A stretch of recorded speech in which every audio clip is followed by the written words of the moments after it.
નડિયાદમાં દોલતરામ કૃપાશંકર પંડ્યા શાસ્ત્રીજી મહારાજને મળ્યા અને એમના મનની અંદર વર્ષોથી જે પ્રશ્ન ઘોળાતો હતો એ એમણે શાસ્ત્રીજી મહારાજને પૂછ્યો કે સ્વામી, તમે બહાર શું કામ નીકળ્યા, જુદા શું કામ પડ્યા? એ વખતે શાસ્ત્રીજી મહારાજે એવું કીધું હતું કે અમારે બીજી કોઈ માગણી નથી, અમારી ખાલી એટલી જ ઈચ્છા છે કે સ્વામિનારાયણ ભગવાને ગઢડા મધ્યના 21મા વચનામૃતની અંદર જે સિદ્ધાંત કયો છે એને જો માન્ય રાખવામાં આવે તો અમે જુદા નથી, અમે ભેગા જ છીએ. એ ગઢડા મધ્યના 21મા વચનામૃતનું શીર્ષક સદગુરુ સંતોએ આપ્યું છે મુદ્દાનું વચનામૃત. અને એમાં કયો મુદ્દો મહારાજે ભારપૂર્વક રજૂ કર્યો છે? તો શ્રીજી મહારાજે એમાં બે વાત કરી છે. શ્રીજી મહારાજે કીધું કે અમે વ્યાસજીના તમામ શાસ્ત્રોને જોઈ લીધા અને એમાંથી મહારાજ આપણને વાત કરે છે કે કલ્યાણને અર્થે એક જ વાત છે, ભગવાન સર્વ કરતા હરતા છે. આ મહારાજના અંતરનો સિદ્ધાંત શાસ્ત્રમાંથી કાઢીને આપે છે. ભગવાન સર્વ કરતા હરતા છે એ વાત મહારાજ પહેલી લાવીને મૂકે છે. અને પછી બીજી વાત કઈ લાવીને મૂકે છે કે જે ભગવાન સર્વ કરતા હરતા છે એ ભગવાન આકાશમાં ક્યાંક બેઠા છે એમ નહીં, એ જ આ પ્રત્યક્ષ છે. શ્રીજી મહારાજ એની અંદર એવી વાત કરી કે પરોક્ષપણે આગળ કોઈક અવતાર થઈ ગયા એની પણ વાત નથી. વર્તમાન કાળે આપણી હયાતીમાં આપણે આપણી આંખથી હરતું ફરતું જે ભગવાનનું અને સંતનું સ્વરૂપ જોઈએ છીએ ને, એની અંદર જ્યારે નિષ્ઠા થાય ને ત્યારે કલ્યાણનો મુદ્દો હાથ આવ્યો કહેવાય. આ વાત કરીને પછી મહારાજે એવી વાત કરી કે આ વાત આજ સમજો કે લાખ વર્ષ કેડે સમજો, પણ એ વાત સમજે જ છૂટકો છે. શ્રીજી મહારાજના ઉપદેશ વચનોની જો કોઈ હાર માળા કરે તો એટલું ચોક્કસપણે લાગે કે શ્રીજી મહારાજ જ્યાં જ્યાં ભગવાનના સ્વરૂપની વાત કરે ને, વચનામૃતમાં કોઈ પણ જગ્યાએ ભગવાનના સ્વરૂપની વાત કરે એટલે મહારાજ છેલ્લે એટલો મુદ્દો તો લાવીને મૂકી જ દે કે એવી રીતે પ્રત્યક્ષ ભગવાનને જાણવા. એ ભગવાનના સર્વકર્તાપણાની વાત હોય, સર્વોપરીપણાની વાત હોય, સાકારપણાની વાત હોય, નિર્લેપપણાની વાત હોય, સામર્થ્યની વાત હોય, જે કોઈ વાત કરવી હોય ને, પણ છેલ્લે શું કે એ આ છે. આજ તો આપણી વિશેષતા છે. આકાશની અંદર કોઈક એક ઉપર બેઠા છે એવી વાત તો દુનિયામાં ઘણી જગ્યાએ છે. સ્વામિનારાયણીય ઉપાસનાની વિશેષતા શું? જે ઉપર છે સામે આવ્યા છે. શ્રીજી મહારાજે પ્રથમના 27મા વચનામૃતની અંદર એવી વાત કરી કે ભગવાન ભજવાની સર્વને ઈચ્છા છે પણ સમજણમાં ફેરવે છે. એમાં મુખ્ય સમજણ કઈ બતાવી? તો દુનિયામાં અનંત આશ્ચર્યો થયા છે, અત્યારે થાય છે ને ભવિષ્યમાં થશે. આ સમાજમાં, લોકમાં, દુનિયામાં, વિશ્વમાં એવા અનંત આશ્ચર્યો આપણી નજર સમક્ષ થયા છે અને થવાના, પણ મહારાજ કહે છે કે એ સર્વે આશ્ચર્ય મને મળ્યા એવા જે પ્રત્યક્ષ ભગવાન તેના જ કર્યા થાય છે. એ વિના બીજો કોઈ એ આશ્ચર્યનો કરનારો નથી. એવી જે નિષ્ઠા થાય ને આને મહારાજ સમજણ કહે છે. અને એવી સમજણથી ભગવાનને ધારણ કરવાની પાત્રતા આવે છે. તો શ્રીજી મહારાજે મુખ્ય વાત પ્રગટની નિષ્ઠા ઉપર મૂકી અને એના પર એટલો બધો ભાર મૂક્યો છેલ્લે તો મહારાજે એવી વાત કરી દીધી કાર્યાણીના 7મા વચનામૃતમાં કે આત્યંતિક કલ્યાણ એટલે શું? તો શ્રીજી મહારાજ કહે છે કે અનંત કોટી બ્રહ્માંડોનો પ્રલય થઈ જાય, છેલ્લે બધું કાંઈ જ ન રહે, અને ત્યાર પછી અક્ષરધામની અંદર જે ભગવાન બિરાજમાન રહે છે ને એ જ આ પ્રત્યક્ષ છે, એવી જે નિષ્ઠા, એનું જ નામ આત્યંતિક કલ્યાણ. આવી નિષ્ઠા આપણને અત્યારે થઈ ગઈ, આત્યંતિક કલ્યાણ થઈ ગયું, જાઓ. આવી મહારાજ ગેરંટી આપે છે. આટલો બધો પ્રગટ નિષ્ઠા ઉપર શ્રીજી મહારાજે જે ભાર મૂક્યો છે ને એને આજે આપણે સમજવાનો પ્રયત્ન કરવાના છીએ. અક્ષર પુરુષોત્તમ ઉપાસના એનું હાર્દ અહીંયા આવે છે કે જે કંઈ ઉપાસનાનું પ્રવર્તન આપણે ત્યાં થયું એમાં મુખ્ય વસ્તુ એ છે કે આપણે ત્યાં બધું સાક્ષાત છે. પ્રગટ વાતો પ્રગટ વર્તમાન રે, પ્રગટ ભક્ત પ્રગટ ભગવાન રે, નથી ઉધારાની એકે વાત રે, જે જે જોઈએ તે સાક્ષાત રે. આવીને ભગવાન જતા રહ્યા, આવી સમજણને મહારાજ એવી વાત કરે છે જેતલપુરના પહેલા વચનામૃતમાં કહે છે કે ભગવાનને વિશે આવો મરણ ભાવ કલ્પવો ને, ભગવાનની મૂર્તિને વિશે એવો ભાવ કલ્પવો કે આવીને જતા રહ્યા, એ નિશ્ચયની ખામી છે. હવે બીજો પ્રશ્ન હવે આવીને ઊભો છે કે પ્રગટપણે ભગવાનને માનવા, ચલો સ્વીકારી લીધું કે ભગવાનના પ્રગટ સ્વરૂપને માનવું, પણ એક સમજણ એવી છે કે ભાઈ અમે ભગવાનને પ્રગટ માનીએ છીએ. કેવી રીતે? કે ભગવાન અણુ અણુમાં બધે વ્યાપક છે. બોલો, આપણા શાસ્ત્રો એવું કીધું કે ઈશાવાસ્યમ ઇદમ સર્વમ યત્કિંચ જગત્યામ જગત. ભગવાન પુરુષોત્તમ નારાયણ અક્ષરધામના અધિપતિ અન્વયપણે અણુ અણુની અંદર વ્યાપક છે, સર્વત્ર છે. એટલે પ્રગટ થયા કે ન થયા? બધે જ છે, બધે પ્રગટ છે. અમે એવું માનીએ છીએ ભગવાન બધે પ્રગટ છે, આપણા આત્મામાં છે જ ને, ક્યાં નથી ભગવાન? સબ ઘટ મેરા સાયા સુની સેજ ન હોય, કબીર સાહેબ કહે છે સબ ઘટ મેરા સાયા, ભગવાન સર્વત્ર છે, સુની સેજ ન હોય. પણ પછી શું કહે છે? બલિહારી તા ઘટ કી જા ઘટ પરગટ હોય. બધે અણુ અણુમાં વ્યાપક છે, પણ એનાથી કામ નહીં થાય. તલમાં તેલ છે કે નહીં? એ કે હાથ છે ને, પણ એ તલ પૂરી તળવામાં કામ નહીં લાગે, એમાંથી પ્રોસેસ કરીને તેલ બહાર કાઢવું પડશે. લાકડાની અંદર અગ્નિ પડેલો છે પણ સુષુપ્ત છે, એ અગ્નિને પ્રગટ કરવા માટે બહારથી અગ્નિના સંયોગની જરૂર પડે છે. એવી રીતે આપણા આત્મામાં પરમાત્મા છે, ક્યાં નથી, પણ એને પ્રગટ કરવા માટે બહાર પ્રગટ સ્વરૂપની જરૂર પડે છે. વિવેકી પ્રાણી કર વિચાર મુક્તિ પામવા, વિહારીલાલજી મહારાજ કહે છે.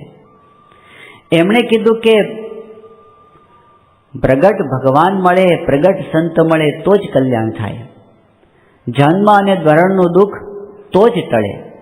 અંધકાર થાય પ્રગટ થાય તો રવિ, જો રવિ પ્રગટ થાય સૂર્ય તો જ અંધકાર જાય. એમ પ્રગટ સંત પ્રગટ શ્રી હરિ મળે, જન્મને મરણ તણું દુઃખ તો ટળે. બહાર ભગવાન પ્રગટ મળવા જોઈએ.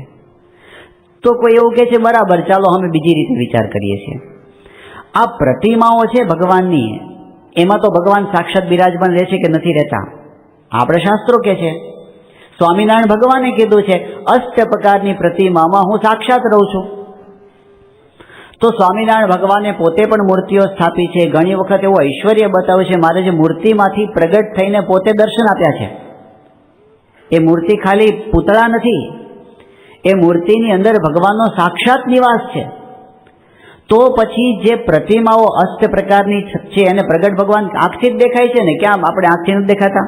અત્યારે આપણને આંખથી દેખાય છે, વર્તમાન કાળે આંખથી દેખાય છે. તો મૂર્તિઓ અને પ્રગટ ભગવાનનું સ્વરૂપ કહેવાય જ ને, એમાં શું વાંધો છે?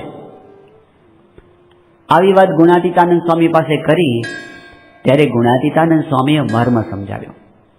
સ્વામી કહે છે કે પ્રગટ ઉપાસનાનો મર્મ છે પ્રગટ ભગવાનનું સ્વરૂપ ઓળખીને એમાં દિવ્ય ભાવથી જોડાવું.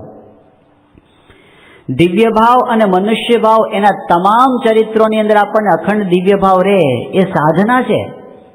વડતાલના 12મા વચનામૃતમાં મહારાજ નિશ્ચય કોને કહે છે કે ભગવાનના મનુષ્ય સ્વરૂપની અંદર આપણને દિવ્ય ભાવ રહે તો પૂર્ણિમાના ચંદ્રમાની જેમ આપણો જીવ વૃદ્ધિને પામતો જાય. અને જો આપણને ભગવાનના પ્રગટ સ્વરૂપમાં મનુષ્ય ભાવ આવે તો એ અમાવાસ્યાના ચંદ્રમાની પેઠે ઘટી જાય. તો ગુણાતીતાનંદ સ્વામી કહે કે મૂર્તિઓ શું ચરિત્ર કરે કે એમને વિશે મનુષ્ય ભાવ આવે? પ્રગટ મનુષ્ય રૂપે જે ભગવાન વિચરતા હોય એ કોઈકને બોલાવે, કોઈકને ન બોલાવે, કોઈકની સામું જોવે, કોઈકની સામું ન જોવે. બાપા ત્યાં આણંદ પધાર્યા હતા 2003ની સાલમાં, અને એ વખતે ત્યાં કિશોરોની એક શિબિર હતી, પરદેશના છોકરાઓની. યુકે અને અમેરિકાના બધા યુવકો હતા, યુવકો યુવતીઓ, ઈરમા કેમ્પસની અંદર. એ વખતે એક કિશોર હતો, એના મનમાં આમ ઘણા સમયથી એવો સંકલ્પ રહ્યા કરતો હતો કે બાપાએ છે ને આપણને ક્યારેય બોલાવ્યા નથી, આમ બોલાવે તો સારું, એવું એના મનમાં રહેતું હતું. એટલે બધા આમ યુવકો લાઈનમાં ઊભા હોય ને એમ એ પણ લાઈનમાં ઊભો હતો, અને એને હતું કે હમણાં બાપા મારી સામું જુએ તો સારું. તો સ્વામી આવ્યા આમ, અને બાપાએ જોયું અને સ્વામી એને બોલાવ્યો, એટલે બહુ ખુશ થઈ ગયો. ને જેવો નજીક જવા ગયો ને સ્વામી કે તને નહીં, ઓલો પાછળ ઊભો ને એને કેવું લાગે કહો? પ્રગટ ભગવાન ને પ્રગટ સંત હોય એ કસોટીઓ કરે, એ હલાવે ખિલ્લો, અને ત્યારે આપણે શું સમજીએ છીએ ને બધી ચોખવટ ત્યાં થાય. તો મૂર્તિઓ શું ચરિત્ર કરે કે એમાં મનુષ્ય ભાવ આવે, એમાં આપણને ખોટું લાગી જાય, એમાં પક્ષપાત દેખાય, એવું એમાં તો કંઈ થવાનું નથી. તો ગુણાતીતાનંદ સ્વામી કહે કે મનુષ્ય રૂપે વિચરતું એવું જે ભગવાનનું સ્વરૂપ છે ને એ જ પ્રગટ ભગવાનનું સ્વરૂપ છે, એવું સ્વામિનારાયણ ભગવાને કીધું. તો હજી આગળનો પ્રશ્ન કે ચાલો કંઈ વાંધો નહીં, મનુષ્ય રૂપે ભગવાનનું પ્રગટ સ્વરૂપ કયું કહેવાય? તો સંપ્રદાયમાં એક માન્યતા એવી છે કે સ્વામિનારાયણ ભગવાનને આચાર્ય પરંપરા આપી છે. એ આચાર્ય ધર્મકુળના છે અને એને સંપ્રદાયના મુખ્ય વ્યવસ્થાપક તરીકે નિમ્યા છે, અને એટલે આચાર્ય એ ભગવાનનું સ્વરૂપ કહેવાય. એ આચાર્ય એ પ્રગટ ભગવાનનું સ્વરૂપ કહેવાય. અને મહારાજે જે કાંઈ વચનામૃતમાં પ્રગટ ભગવાનના સ્વરૂપથી કલ્યાણ થાય, પ્રગટ ભગવાનના દર્શનથી જે લાભ થાય, અને પ્રગટ ભગવાનના દર્શન પછી એનું જે શ્રવણ, મનન અને નિધિધ્યાસન કરવું, એમાં જે દિવ્ય ભાવ રાખો, એ જે કંઈ સાધના કરી કી છે ને એ આ સ્વરૂપની વાત કરી છે, આચાર્ય સ્વરૂપની. પણ ફરી વચનામૃત સામું જોઈએ તો મહારાજે વચનામૃતમાં કોઈ જગ્યાએ ભગવાનનું પ્રગટપણું કોઈ વંશ દ્વારા નથી બતાવ્યું, ગુણો દ્વારા બતાવ્યું છે, સંતના લક્ષણો બતાવ્યા. આવા જેના લક્ષણ હોય એ ગમે તે વંશમાં હોય, એને કોઈ કુળ સાથે લેવા દેવા નથી. આમ જુઓ તો વિશ્વનો ઇતિહાસ પણ એ વાતનો સાક્ષી છે કે ભગવાનના દીકરા હોય એ કંઈ ભગવાન હોય એવું તો હોતું નથી. રામચંદ્ર ભગવાનના મુખ્ય ભક્ત કોણ કહેવાય? તો કે સીતાજી કહેવાય. એ કે પછી બીજા થોડાક નામ આપો, તો કે ભરતજી કહેવાય, લક્ષ્મણજી કહેવાય, કે પછી કોણ કહેવાય? કે હનુમાનજી કહેવાય. તે હનુમાનજી કયા કુળના હતા? રામચંદ્ર ભગવાનના પુત્ર કોણ હતા? એ કે તો લવ અને કુશ હતા. લવ અને કુશની ક્યાંય મૂર્તિ જોઈ અને એવું ક્યાંય સાંભળ્યું કે લવકુશ દ્વારા રામચંદ્ર ભગવાન પ્રગટ છે, એવું ક્યાંય સાંભળ્યું? શ્રી કૃષ્ણ ભગવાનના પુત્ર કોણ હતા? અનિરુદ્ધ હતા, પ્રદ્યુમ્ન હતા, સાંબ હતા. આ બધા ભગવાનના પુત્ર અને પૌત્રો હતા, પણ એમણે તો દારૂ પી છાકટા થઈ એકબીજાના માથા કાપ્યા. ભગવાનના જ દીકરા હતા ને, ડાયરેક્ટ વંશ દ્વારા નથી હોતું ભગવાનનું પ્રગટપણું. શ્રીજી મહારાજના વખતથી મહારાજે વારંવાર સંત તે સ્વયં હરિ એવી વાત કરી, આચાર્ય તે સ્વયં હરિ એવી વાત ન કરી. અને એ પણ દેખાય છે કે આચાર્યને પણ પોતાના કલ્યાણ માટે સંતનો આધાર લેવાનો થયો છે. રઘુવીરજી મહારાજ ઉત્તમ કોટીના આચાર્ય હતા. ગુણાતીતાનંદ સ્વામી એમના માટે એવું કીધું કે રઘુવીરજી મહારાજની ત્યાગની છટા શ્રીજી મહારાજના જેવી. કેટલા ગુણિયલ કહેવાય. હજી સુધી રઘુવીરજી મહારાજ જેવા આચાર્ય કોઈ થયા નથી.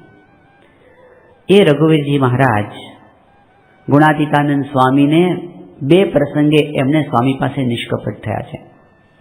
એક વખત આણંદની અંદર સ્વામી સાથે હતા અને એ વખતે ગુણાતીતાનંદ સ્વામીને સિગરામમાં બેસાડ્યા હશે અને સિગરામની અંદર પેલા રેશમી ફૂમતાઓ લટકાવેલા હતા.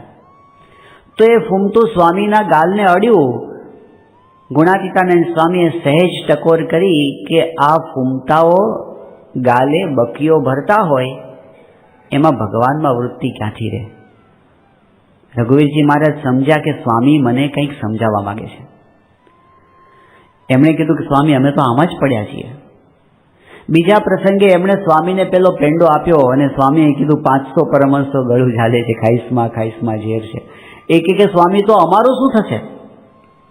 ગુણાતીતાનંદ સ્વામી એ વખતે રઘુવીરજી મહારાજને કીધું કે જો તમે જૂનાગઢ આવો અને તમારી ગ્રંથિઓ ન ગાળી નાખો ને તો હું ગુણાતીત નહીં. રઘુવીરજી મહારાજ સ્વામી પાસે નિષ્કપટ થયા. એમના ધર્મપત્ની નાની ઉંમરમાં ધામમાં ગયા હતા અને બધા હરિભક્તો એવો આગ્રહ કરતા હતા કે રઘુવીરજી મહારાજ બીજી વાર લગ્ન કરે.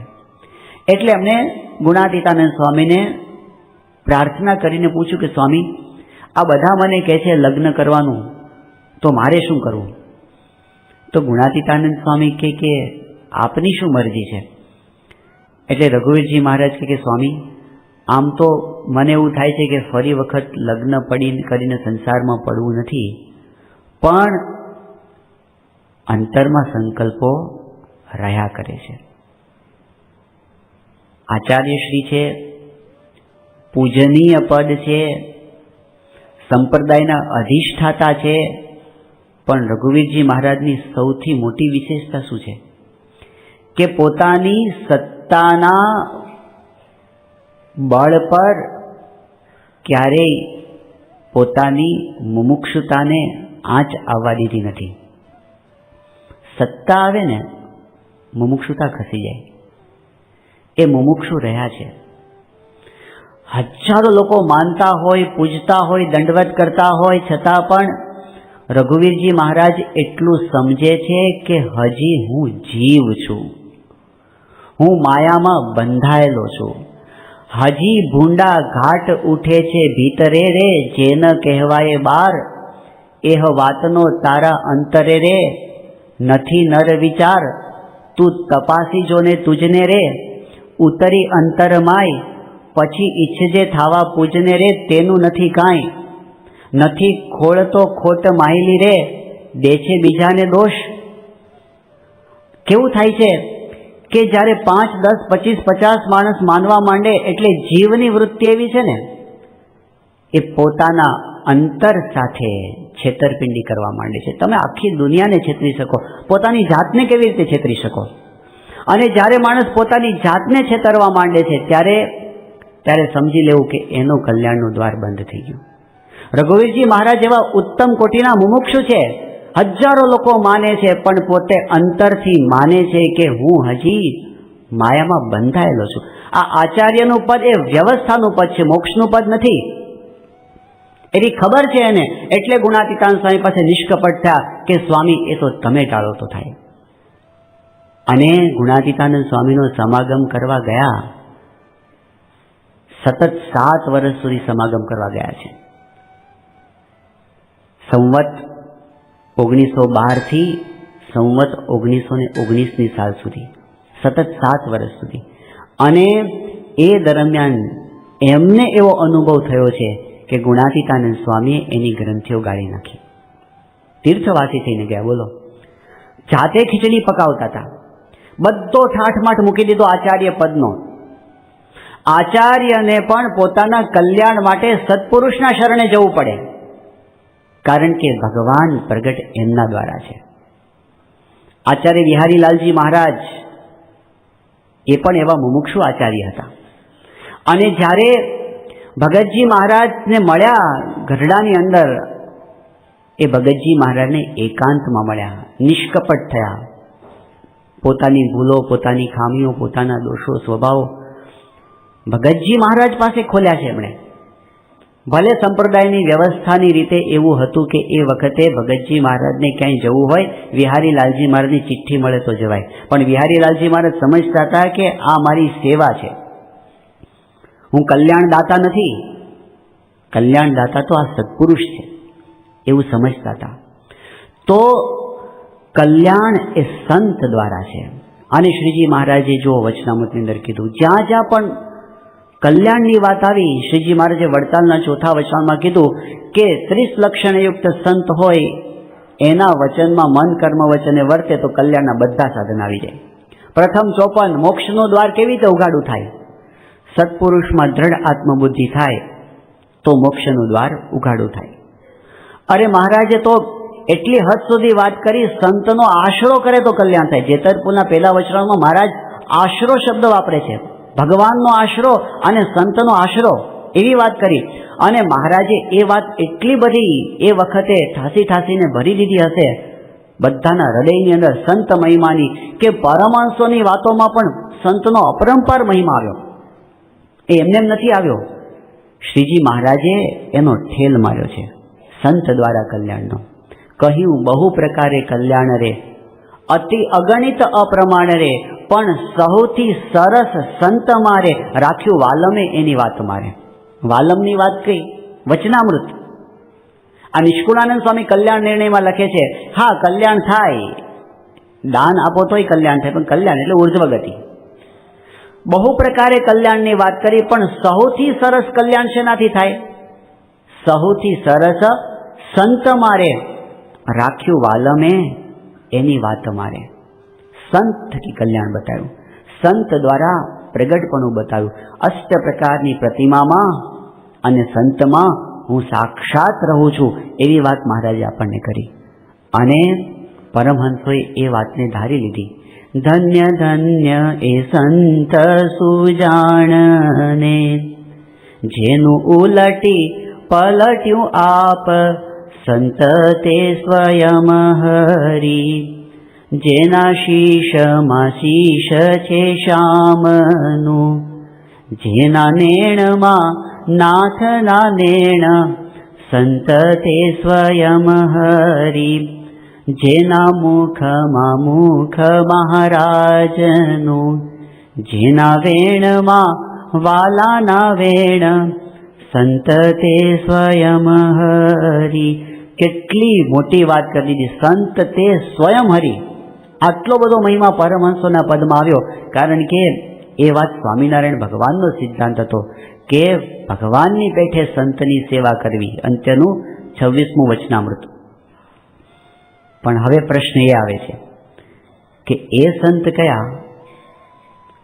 સંતની વ્યાખ્યા શું? સિમ્પલ વ્યાખ્યા, ભગવા વસ્ત્ર પહેર્યા હોય એ સાધુ. જેણે ભગવા વસ્ત્ર પહેર્યા હોય એ સંત કહેવાય. અહીં ભૂલા પડાય છે. વસ્ત્રથી સંત લોકો માની લે છે. રાવણના વખતથી અમારે સારંગપુરનું દ્રષ્ટાંત છે, પણ યાદ આવ્યું છે, કહી દઈએ. ગૌશાળામાં અમારે ત્યાં એક માણસ કામ કરતો હતો, પછી બગીચામાં કામ કરતો હતો. નામ હતું મેલો. 3-4 વર્ષ મંદિરમાં કામ કર્યું, પછી એને કંઈ પગાર ઓછો પડ્યો હશે, તે મંદિર છોડી નીકળી ગયો.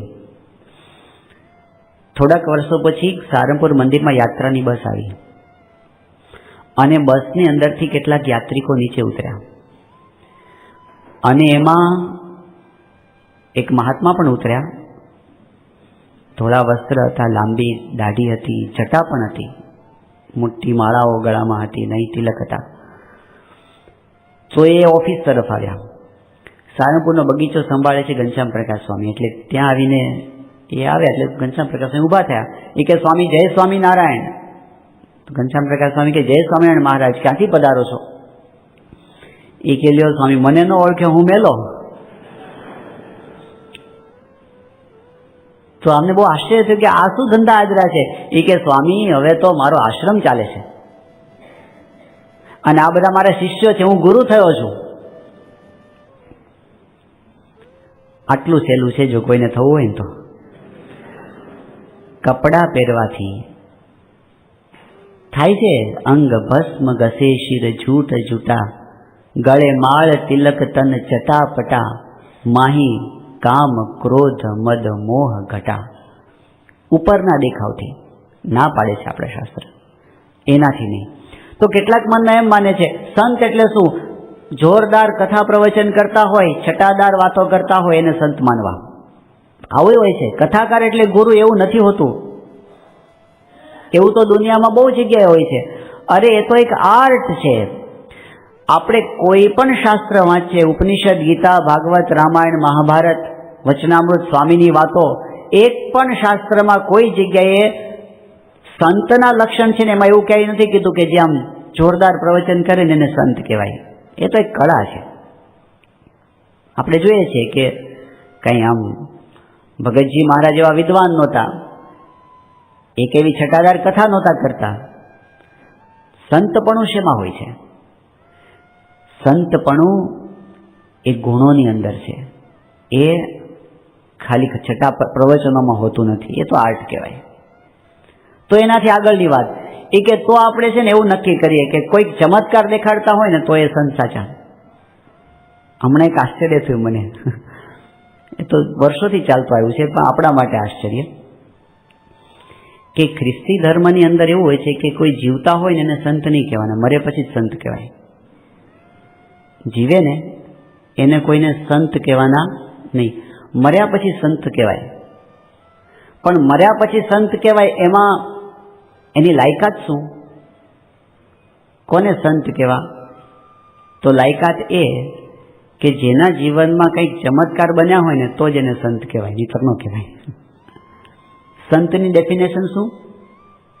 ચમત્કાર. આપણા શાસ્ત્ર કહે છે અરે ચમત્કાર તો ભૂતમાંય હોય છે, દૈત્યમાંય ચમત્કાર હોય છે. કૃષ્ણ ભગવાને તો ખાલી પેલું ગોવર્ધન પર્વત ઉપાડ્યો, ઓલો દૈત્ય તો આખી પૃથ્વીનું ટુકડું વાળીને લઈ ગયેલો.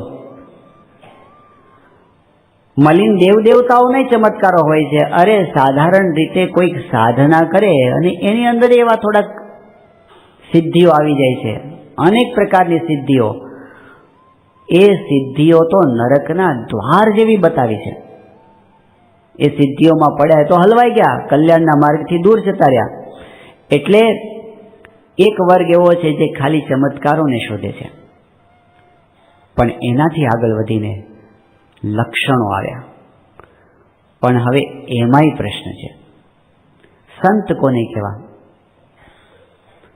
જેની અંદર લક્ષણો હોય એ, જેમાં ધર્મ, જ્ઞાન, વૈરાગ્ય, ભક્તિ હોય એ ભગવાનનું પ્રગટ સ્વરૂપ કહેવાય.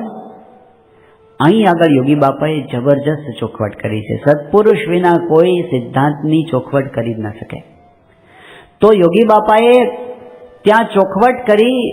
વચનામૃતના આરંભમાં યોગી બાપાએ આશીર્વાદ લખી આપ્યા છે અને એમાં યોગી બાપાએ કીધું આ વચનામૃતની અંદર જ્યાં જ્યાં મોક્ષનું દ્વાર કહ્યા છે ને, એ મોક્ષના દ્વાર તરીકે જે સંત બતાવ્યા છે એ સંત બીજા કોઈ નથી પણ મૂળ અક્ષર મૂર્તિ સદગુરુ ગુણાતીતાનંદ સ્વામીને જ કહ્યા છે.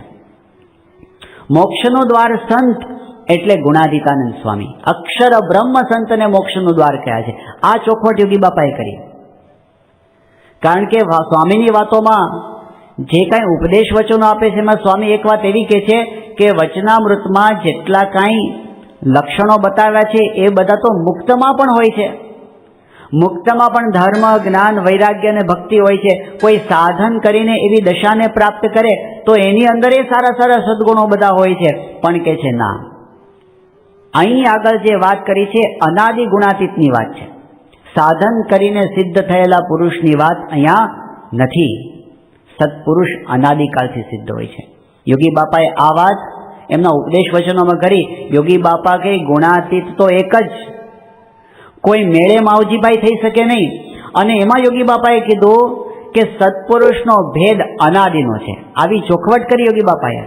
અનાદિના ભેદ કેટલા છે? 5. સ્વામિનારાયણ ભગવાને અનાદિના 5 ભેદ બતાવ્યા છે. જીવ એ જીવ છે પહેલું, બીજું ઈશ્વર છે, ત્રીજું માયા છે, ચોથા બ્રહ્મ છે અને પાંચમા પરબ્રહ્મ. આ 5 જ ભેદ છે, છઠ્ઠો ભેદ નથી. અનાદિના ભેદ 5 છે. એ 5ની અંદર સત્પુરુષ કઈ કેટેગરીમાં છે? જે અનાદિકાળથી માયાથી પર 2 જ તત્વ છે, બ્રહ્મ અને પરબ્રહ્મ. અને એ કઈ પરબ્રહ્મ જાજા નથી, એક જ છે. એમ અક્ષર બ્રહ્મ કેટલા છે? એક જ છે. અને જે એક અક્ષર બ્રહ્મ છે ને એ જ અનાદિનો સત્પુરુષનો ભેદ છે. આ ચોખવટ યોગી બાપાએ સ્પષ્ટ કરીને આપી છે. યોગીજી મહારાજ સયાજીપુરામાં બિરાજમાન હતા અને એ વખતે યોગી બાપાએ આમ એક પ્રશ્નોત્તરી દરમિયાન વાત કરી. પ્રશ્ન એવો હતો કે શાસ્ત્રીજી મહારાજને આપણે અથવા યોગી બાપાને પ્રગટ બ્રહ્મ સ્વરૂપ કહીએ છીએ, એનો અર્થ શું થાય? એવી ચર્ચા યોગી બાપાના વખતમાં નીકળી. પ્રગટ બ્રહ્મ સ્વરૂપ એટલે શું? તો યોગી બાપા એનો અર્થ કર્યો, ભગવાનનું ધામ જે ગુણાતીતાનંદ સ્વામી એ સદાય પૃથ્વી પર છે અને છે.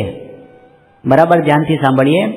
ભગવાનનું ધામ જે ગુણાતીતાનંદ સ્વામી એ સદાય પૃથ્વી પર છે અને છે, એ જતા જ નથી. એ અક્ષર બ્રહ્મનો વારસો આજે હયાત છે. એટલા માટે આપણે શાસ્ત્રીજી મહારાજને પ્રગટ બ્રહ્મ સ્વરૂપ કહીએ છીએ. આ યોગી બાપાએ કીધું. અક્ષર બ્રહ્મનો વારસો, ભગવાનનું ધામ, ગુણાતીતાનંદ સ્વામી જુનાગઢમાં હતા અને સામે હરિભક્તોને કથા કરતા સ્વામી બોલ્યા, સ્વામી કે તમારા બધાના દેહ 5-10 વર્ષમાં પડી જશે. કોકનો 20માં પડશે, કોકનો 25માં. આપણે જેટલા છે એટલા બધા જ.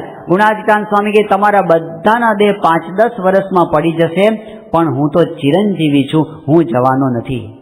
ગુણાતીત સ્વામી આ પૃથ્વી પર સદાય રહે છે એવું વચન ગુણાતીતાનંદ સ્વામી આપ્યું છે.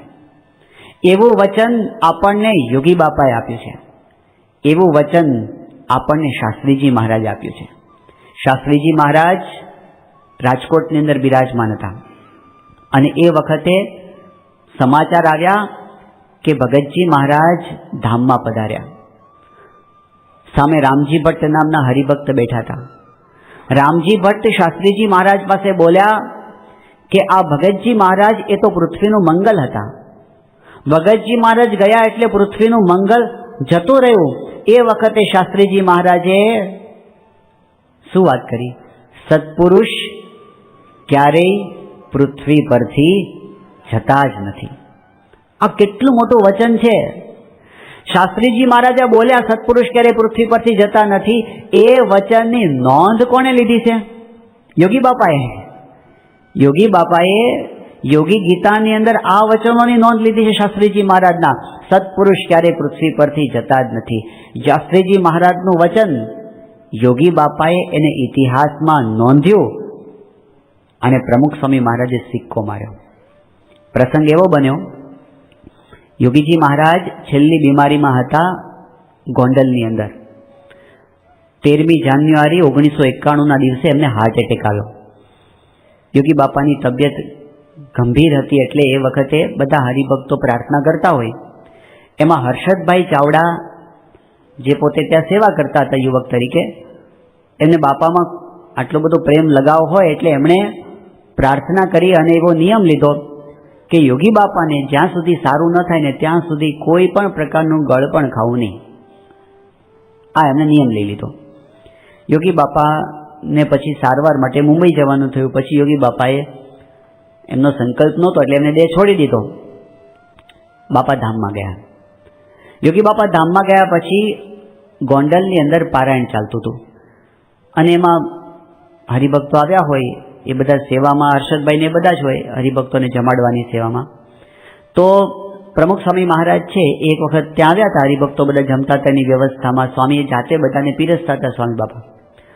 અને પછી છેલ્લે આ પીરસનાર જ બાકી રહ્યા હતા. એટલે સ્વામીએ હર્ષદભાઈ ચાવડાને કીધું કે આવ હર્ષદ, તને પીરસું. સ્વામીની થાળી બનાવવા માંડ્યા. અને એ વખતે મીઠાઈમાં ગુલાબજાંબુ હતા, એટલે સ્વામી એને ગુલાબજાંબુ પીરસવા ગયા. એટલે હર્ષદભાઈ ના પડી કે સ્વામી રહેવા દો. સ્વામી કે કેમ? તો હર્ષદભાઈ કે યોગી બાપા બીમાર પડ્યા ત્યારે મેં એવો સંકલ્પ કર્યો હતો કે યોગી બાપાને સારું ન થાય ત્યાં સુધી આપણે કોઈ મીઠાઈ ખાવી નહીં. અને બાપા તો ધામમાં જતા રહ્યા. આ વાત સાંભળી અને સ્વામી એકદમ ભાવમાં આવી ગયા.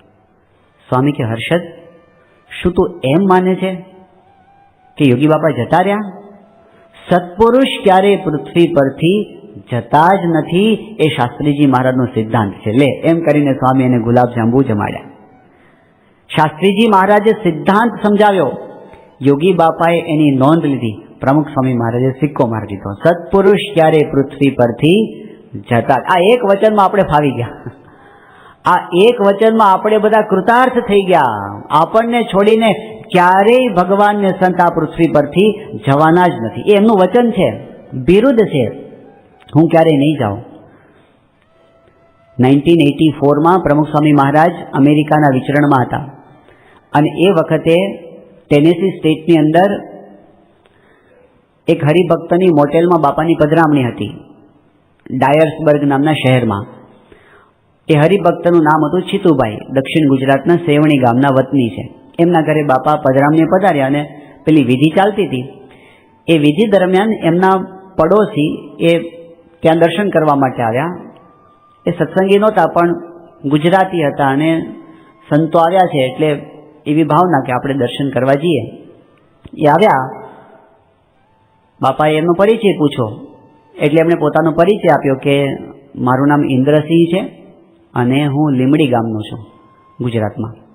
અને પછી એમણે વાત કરી કે બાપા હું થોડાક મહિના પહેલાં જ અમેરિકા આવ્યો છું. પછી વાતચીત દરમિયાન એમણે કીધું કે સ્વામી, હું અમેરિકા આવ્યો એ પહેલાં આમ તો હું સ્વામિનારાયણ સંપ્રદાય સાથે કંઈ પરિચયમાં બહુ નથી, પણ હું ગોંડલ એકવાર ગયેલો છું અને મેં ગોંડલમાં અક્ષરદેરીના દર્શન કરેલા છે. અક્ષરદેરીનું નામ આવ્યું ને એટલે સ્વામી એકદમ ભાવમાં આવી ગયા. સ્વામી કહે કે તમે જે અક્ષરદેરીના દર્શન કરીને આવ્યા ને, તમે જે અક્ષરદેરીના દર્શન કરીને આવ્યા ને, એ જ અક્ષર, એ જ ગુણાતીતાનંદ સ્વામી અત્યારે તમારી સાથે વાતો કરે છે. ગુણાતીત ચિરંજીવી છે. સત્પુરુષ ક્યારે પૃથ્વી પરથી જતા જ નથી. યોગી બાપા એમ કહે છે કે કર્મે કરીને સત્પુરુષ નથી ઉપજતા. સત્પુરુષનો ભેદ અનાદિનો છે, એ અનાદિ ગુણાતીતાનંદ સ્વામી છે અને ગુણાતીતાનંદ સ્વામી પૃથ્વી પર સદાય પ્રગટ રહે છે. આ વાત આપણને ગુણાતીત ગુરુ પરંપરાએ સમજાવી. પ્રમુખ સ્વામી મહારાજ સુરતમાં હતા. તારીખ 17મી જાન્યુઆરી 1985ના દિવસે સ્વામી બાપાએ એક પત્ર લખેલો છે અને એમાં સ્વામીએ પત્રમાં લખ્યું છે કે અક્ષર બ્રહ્મ દ્વારા ભગવાનનું પ્રગટપણું છે. બહુ સ્પષ્ટપણે લખ્યું છે, અક્ષર બ્રહ્મ દ્વારા ભગવાનનું પ્રગટપણું છે. પછી સ્વામીએ એક ચોખવટ કરી કે ઘણાને એમ થાય ને કે શાસ્ત્રીજી મહારાજ, યોગીજી મહારાજ અને પ્રમુખ સ્વામી મહારાજ ત્રણેય એક જ સમયે પૃથ્વી પર હતા, તો એમાં અક્ષર બ્રહ્મ કોણ? હા, તો સ્વામીએ સરસ સ્પષ્ટતા કરી. સ્વામી કે શાસ્ત્રીજી મહારાજ અને યોગીજી મહારાજ તો આ લોકમાં સ્વરૂપ સ્વભાવે, પછી કાંસમાં લખ્યું છે દેહાકારે જુદા દેખાય પણ તત્વની દ્રષ્ટિએ જુદા નથી. અનંત કળાએ અક્ષર ખેલે, એ વાત જે પ્રેમાનંદ સ્વામી દ્વારા મહારાજ બોલી ગયા છે કે એ અક્ષર બ્રહ્મ અનંત બ્રહ્માંડમાં એક સાથે દેખાઈ શકે, તો પછી આ લોકમાં ન હોઈ શકે. એટલે સત્પુરુષ એ સ્વયં અક્ષર બ્રહ્મ તત્વ છે. એ વાત આપણને ગુણાતીત ગુરુ પરંપરાએ ચોખવટ કરીને આપી અને એ જ એની મહત્તા છે. આ ગુણાતીત સંત કોણ છે? એ પ્રમુખ સ્વામી મહારાજ છે. પંચાળાની અંદર મહારાજે બધા સંતોને કીધું કે તિલક કરીને આવો. વચ્ચેના 10 વર્ષ બધા તિલક ચાંદલો કરવાનું બંધ કરી દીધું હતું, શિખા સૂત્ર છોડી દીધા હતા. તે ભૂલી ગયા હશે, બધા પોતપોતાની રીતે તિલા તાણી નાખ્યા. તો મહારાજે એ વખતે ગુણાતીતાનંદ સ્વામીને આગળ બોલાવ્યા અને ગુણાતીતાનંદ સ્વામીના ભાલમાં તિલક કર્યું અને ચાંદલો કર્યો. અને પછી સ્વામિનારાયણ ભગવાને શું કીધું કે આ અમારા તિલક. પછી શું બોલ્યા? હું જેવો કોઈ ભગવાન નથી અને આ જેવા કોઈ સાધુ નથી. હું જેવો કોઈ ભગવાન નથી અને આ જેવા કોઈ સાધુ નથી. હવે વિચાર કરવા જેવી વાત છે કે સ્વામિનારાયણ ભગવાનના વખતની અંદર ગોપાળાનંદ સ્વામી જેવા હતા, જે ગ્રહણને અટકાવી દેતા હતા, જે પોતે આમ છડી અડાડે અને હનુમાનજીની મૂર્તિને હલાવી દેતા હતા, કે જે પોતે પેલા આખા રાજાના ઝાડા પેશાબ બધાના બંધ કરી દેતા હતા, એવા ઐશ્વર્યવાળા ગુણા ગોપાળાનંદ સ્વામી એ ત્યાં હાજર હતા. અને છતાં પણ સ્વામિનારાયણ ભગવાન એમ કહે છે કે ગુણાતીતાનંદ સ્વામી જેવા નહીં, હું જેવો કોઈ ભગવાન નહીં, આ જેવા કોઈ સાધુ નહીં. એનો મતલબ શું થયો કે આજની તારીખે આપણને કદાચ કોક એવા દેખાય કે જે કદાચ અહીં બેઠા બેઠા ગ્રહણને અટકાવી દે, કદાચ કોક એવા આપણને દેખાય જ્યાં મૂર્તિને હલાવી નાખે, કદાચ કોક એવા દેખાય જે બીજાના ઝાડા પેશાબ બંધ કરી દે, એવા ઐશ્વર્યવાળા દેખાય તો આપણે એમને પ્રણામ કરવા, આપણે એમનો આદર આપવો. પણ એટલું તો સમજવું કે ગુણાતીત જેવા નહીં, પ્રમુખ સ્વામી મહારાજ જેવા નહીં. મહારાજની વખતની અંદર નિત્યાનંદ સ્વામી જેવા પ્રખર વિદ્વાન હતા, 4 વેદના ભણેલા. આજના સમયમાં કોક એવા વિદ્વાન દેખાય તો આપણે એને પગે લાગવું, એમને આદર આપવો. પણ એટલું સમજવું કે વિદ્વાન ખરા પણ ગુણાતીત જેવા નહીં. આજે કદાચ એ વખતે મહારાજના વખતમાં મુક્તાનંદ સ્વામી જેવા હતા. મુક્તાનંદ સ્વામી સાધુતાની મૂર્તિ. આ માર માર કરતો કોઈ આવતો હોય, મુક્તાનંદ સ્વામીના દર્શન કરે અને શાંત થઈ જાય. એનો અર્થ એ થયો કે આજે કદાચ આપણને આ દુનિયામાં કોઈ એવા સંત દેખાય મુક્તાનંદ સ્વામી જેવા, આમ દર્શન કરે ને માર માર કરતો ટાઢો થઈ જાય, એવી સાધુતા દેખાય તો આપણે પગે લાગવું. પણ સમજવું શું? ગુણાતીત જેવા નહીં. કેમ? કારણ કે મહારાજે જે વડતાલના 3જા વચનામાં ભેદ બતાવ્યો કે 4 પ્રકારના પુરુષ છે, દીવા જેવા, મશાલ જેવા, વીજળીના અગ્નિ જેવા અને વડવાનલ અગ્નિ જેવા. એમાં વીજળીના અગ્નિ જેવા અને વડવાનલ અગ્નિ જેવા બંને પુરુષો એવા હોય છે કે જે માયાના પ્રવાહમાં ક્યારે લેવાતા નથી. ગમે તેવા વિષયો હોય, અરે પાણીની વચ્ચે રહે છે વીજળી, પણ વીજળી ક્યારે ઓલાતી નથી.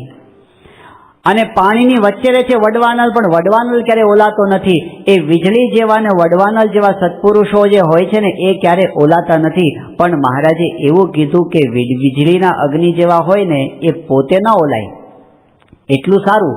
પણ વડવાનલ અગ્નિ જેવા હોય ની વિશેષતા શું છે? ખારાને મીઠા કરી નાખે. વડવાનલ ખારા જળને મીઠામાં પરિવર્તન કરી દે, એ એક જ સત્પુરુષ બતાવ્યા છે, ખારાને મીઠા કરનારા વડવાનલ સત્પુરુષ. એટલે ગુણાતીતાનંદ સ્વામી કીધું, મૂળજી બ્રહ્મચારી પોતે નિષ્કામી ખરા પણ બીજાને નિષ્કામી કરી શકે નહીં. એવી સ્થિતિ કરાવવાની શક્તિ કોનામાં છે? યોગી બાપા ધામમાં ગયા પછી પ્રમુખ સ્વામી મહારાજ કોંડલમાં બિરાજમાન હતા અને શાસ્ત્રીજી મહારાજની રૂમમાં પ્રદક્ષિણા ફરતા હતા, સવારમાં દર્શન કરવા આવ્યા હતા. એ વખતે મુંબઈના કોઠારી સ્વામી ભક્તિપ્રિય સ્વામી ત્યાં હાજર હતા. એમણે સ્વામીને ખુલ્લા હૃદયે વાત કરી કે સ્વામી, અમે જ્યારે સાધુ થયા ત્યારે યોગી બાપાએ અમને એવું વચન આપ્યું હતું કે અમે તમને એકાંતિક ધર્મ સિદ્ધ કરાવશું. તો યોગી બાપા તો ધામમાં ગયા, હવે અમારું શું? એ વખતે પ્રમુખ સ્વામી મહારાજે શાસ્ત્રીજી મહારાજના ચરણારવિંદમાંથી ફૂલ લીધું, કોઠારી સ્વામીના હાથમાં આપ્યું અને કીધું, જાઓ, એ કોલ અમે પૂરો કરીશું. આવું કોણ બોલી શકે? ખાવ દેખાવ કરતા હોય કદાચ એ બોલી શકે, પણ અહીં દંભ ચાલે એવું છે? 5 દિવસ ભેગા રહીને દંભ ખુલ્લો પડી જાય. આ તો ખાંડાના ખેલ છે. પરિવર્તન કરવું એટલે ત્યાગ વલ્લભ સ્વામી ત્યાં 1995ની સાલમાં અમૃત મહોત્સવની સભા ભરાઈને બેઠી, 70,000 માણસની સભા હતી. અને એ સભાની વચ્ચે સદગુરુ સંતો એ વાત કરતા હતા કે પ્રમુખ સ્વામી મહારાજે અમને શું આપ્યું છે? એમનો અમૃત મહોત્સવ ઉજવાય છે એ વખતે બધા એમના ઉપકારની સ્મૃતિ કરતા હતા. એ વખતે ત્યાગ વલ્લભ સ્વામીએ 70,000 માણસની વચ્ચે કીધું કે મારામાં સ્વાદ બહુ હતો, આસક્તિ હતી. પ્રમુખ સ્વામી મહારાજ એમને મારા પર એવી કૃપા કરી, મારો સ્વાદ ટાળી નાખ્યો. 3 વર્ષ પહેલા મુંબઈની અંદર પ્રશ્નોત્તરીમાં ત્યાગ વલ્લભ સ્વામીએ કીધું, સ્વામીએ મને ગજાબાર શું આપ્યું? ગજાબાર એ આપ્યું, વિષયના સંકલ્પ માત્ર ટાળી નાખ્યા, આ જગતની વાસના માત્ર ટાળી નાખી, અખંડ ભક્તિમાં મન રહે એવું કરી નાખ્યું. આ કોણ કરી શકે? સત્પુરુષની વિશેષતા એ છે કે એ જીવમાંથી મૂળિયા કાઢી નાખે માયાના. શ્રીજી મહારાજે જેતલપુરના પહેલા વચનમાં એટલે જ વાત કરી, ભગવાનનો આશરો અને સંતનો આશરો. એ સંત એટલે ગુણાતીત સંત, એ સંત એટલે અનાદિ ગુણાતીત સંત. એ આ લોકની અંદર સાધનથી સિદ્ધ નથી થતા. શાસ્ત્રીજી મહારાજ પાસે હરિભક્ત આવ્યા અને કીધું કે સ્વામી, અમારે છે ને યોગીજી મહારાજને આમ લઈ જવા છે મુંબઈ તરફ, પણ જોગી મહારાજ છે ને એના ગોંડલવાળા છોડતા નથી અને ગુજરાતવાળા છોડતા નથી. તે તમે એક કામ કરો ને, 2-3 જોગી બનાવી દો ને, એટલે બધાને એક જોગી આપી દેવાય. શાસ્ત્રીજી મહારાજ એ વખતે એવું બોલ્યા કે જોગી કાંઈ કોઈના બનાવ્યા બનતા નથી, આ તો અનાદિના જોગી છે, આ અક્ષરધામમાંથી આવેલા પુરુષ છે. પ્રમુખ સ્વામી મહારાજ 1983ની સાલમાં એમ્સ ઓક્સિજનમાં હતા અને એ વખતે સંતો સાથે પ્રશ્નોત્તરી થતી હતી. એમાં એક પ્રશ્ન એવો પૂછ્યો કે સ્વામી, સત્પુરુષ છે એ પહેલેથી સિદ્ધ હોય કે આ લોકમાં આવીને પછી ગુરુ થકી સિદ્ધ થાય? તો સ્વામીએ સ્પષ્ટ કીધું, સ્વામી કહે કે સત્પુરુષ અનાદિકાળથી સિદ્ધ જ હોય, પણ આ લોકની અંદર હંમેશા ગુરુને આગળ કરે, ગુરુની મહત્તા દર્શાવવા માટે પોતે એવી જ વાત કરે કે ગુરુ થકી મને આ જ્ઞાન પ્રાપ્ત થયું, ગુરુ થકી કલ્યાણ થયું, ગુરુ થકી સિદ્ધિ થઈ. એમ એ પોતાના ગુરુને હંમેશા આગળ કરે. પણ હકીકતની અંદર તો સત્પુરુષ એ કોઈ સાધને કરીને સત્પુરુષ નિપજતા નથી. એમનો ભેદ તો અનાદિનો છે. એ પૃથ્વી ઉપર આવે છે અને કાયમ માટે રહે છે. 2012ની સાલમાં 7મી ડિસેમ્બરનો દિવસ હતો. પ્રમુખ સ્વામી મહારાજ અમદાવાદમાં બિરાજમાન હતા. 7મી ડિસેમ્બરની વિશેષતા એ છે કે તારીખ પ્રમાણે પ્રમુખ સ્વામી મહારાજનો જન્મદિવસ. એ વખતે સ્વામી સવારે પૂજા કરતા હતા રૂમમાં. પૂજા પૂરી થઈ અને સામે સંતો કીર્તનો ગાતા હતા. એ કીર્તન બંધ થયા. તબલા વગાડતા હતા એક સંત આનંદ મુનિ સ્વામી. એમણે બાપાની સાથે ઈશારાથી વાતચીત ચાલુ કરી, ગમ્મત કરતા કરતા. એટલે એમણે બાપાની સામે ઈશારામાં 1, 0 અને 0 એવું બતાવ્યું. જન્મદિવસ હતો બાપાનો, એને 1, 0, 0 બતાવ્યું અને પછી આમ ઈશારાથી પૂછ્યું તો સ્વામી હસવા માંડ્યા, પણ કાંઈ બોલ્યા નહીં. બધાને આતુરતાથી બાપા શું જવાબ આપે છે. એમને ફરી 1, 0, 0 કર્યું, બાપા કંઈ બોલ્યા નહીં. એટલે એમને 1, 5 અને 0 કર્યું. પછી સ્વામી કીધું, બોલો તમે કાં આમ કરો કાં આમ કરો, જે કરવું એ કરો, ચલો તમને છૂટ છે. 1, 5, 0.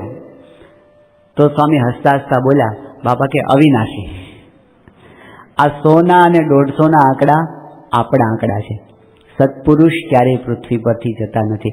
એનો મતલબ શું થયો? આપણે બધાય અક્ષરધામમાં જતા રહીશું તો એમને તો અહીં રહેવાનું જ છે. ખરેખર બીજી દ્રષ્ટિએ જોઈએ ને તો આ એમની કરુણાનો પાર નથી. કેટલી કરુણા કહેવાય બોલો. આ લોકની અંદર સત્પુરુષને આપણે શું આપવાના?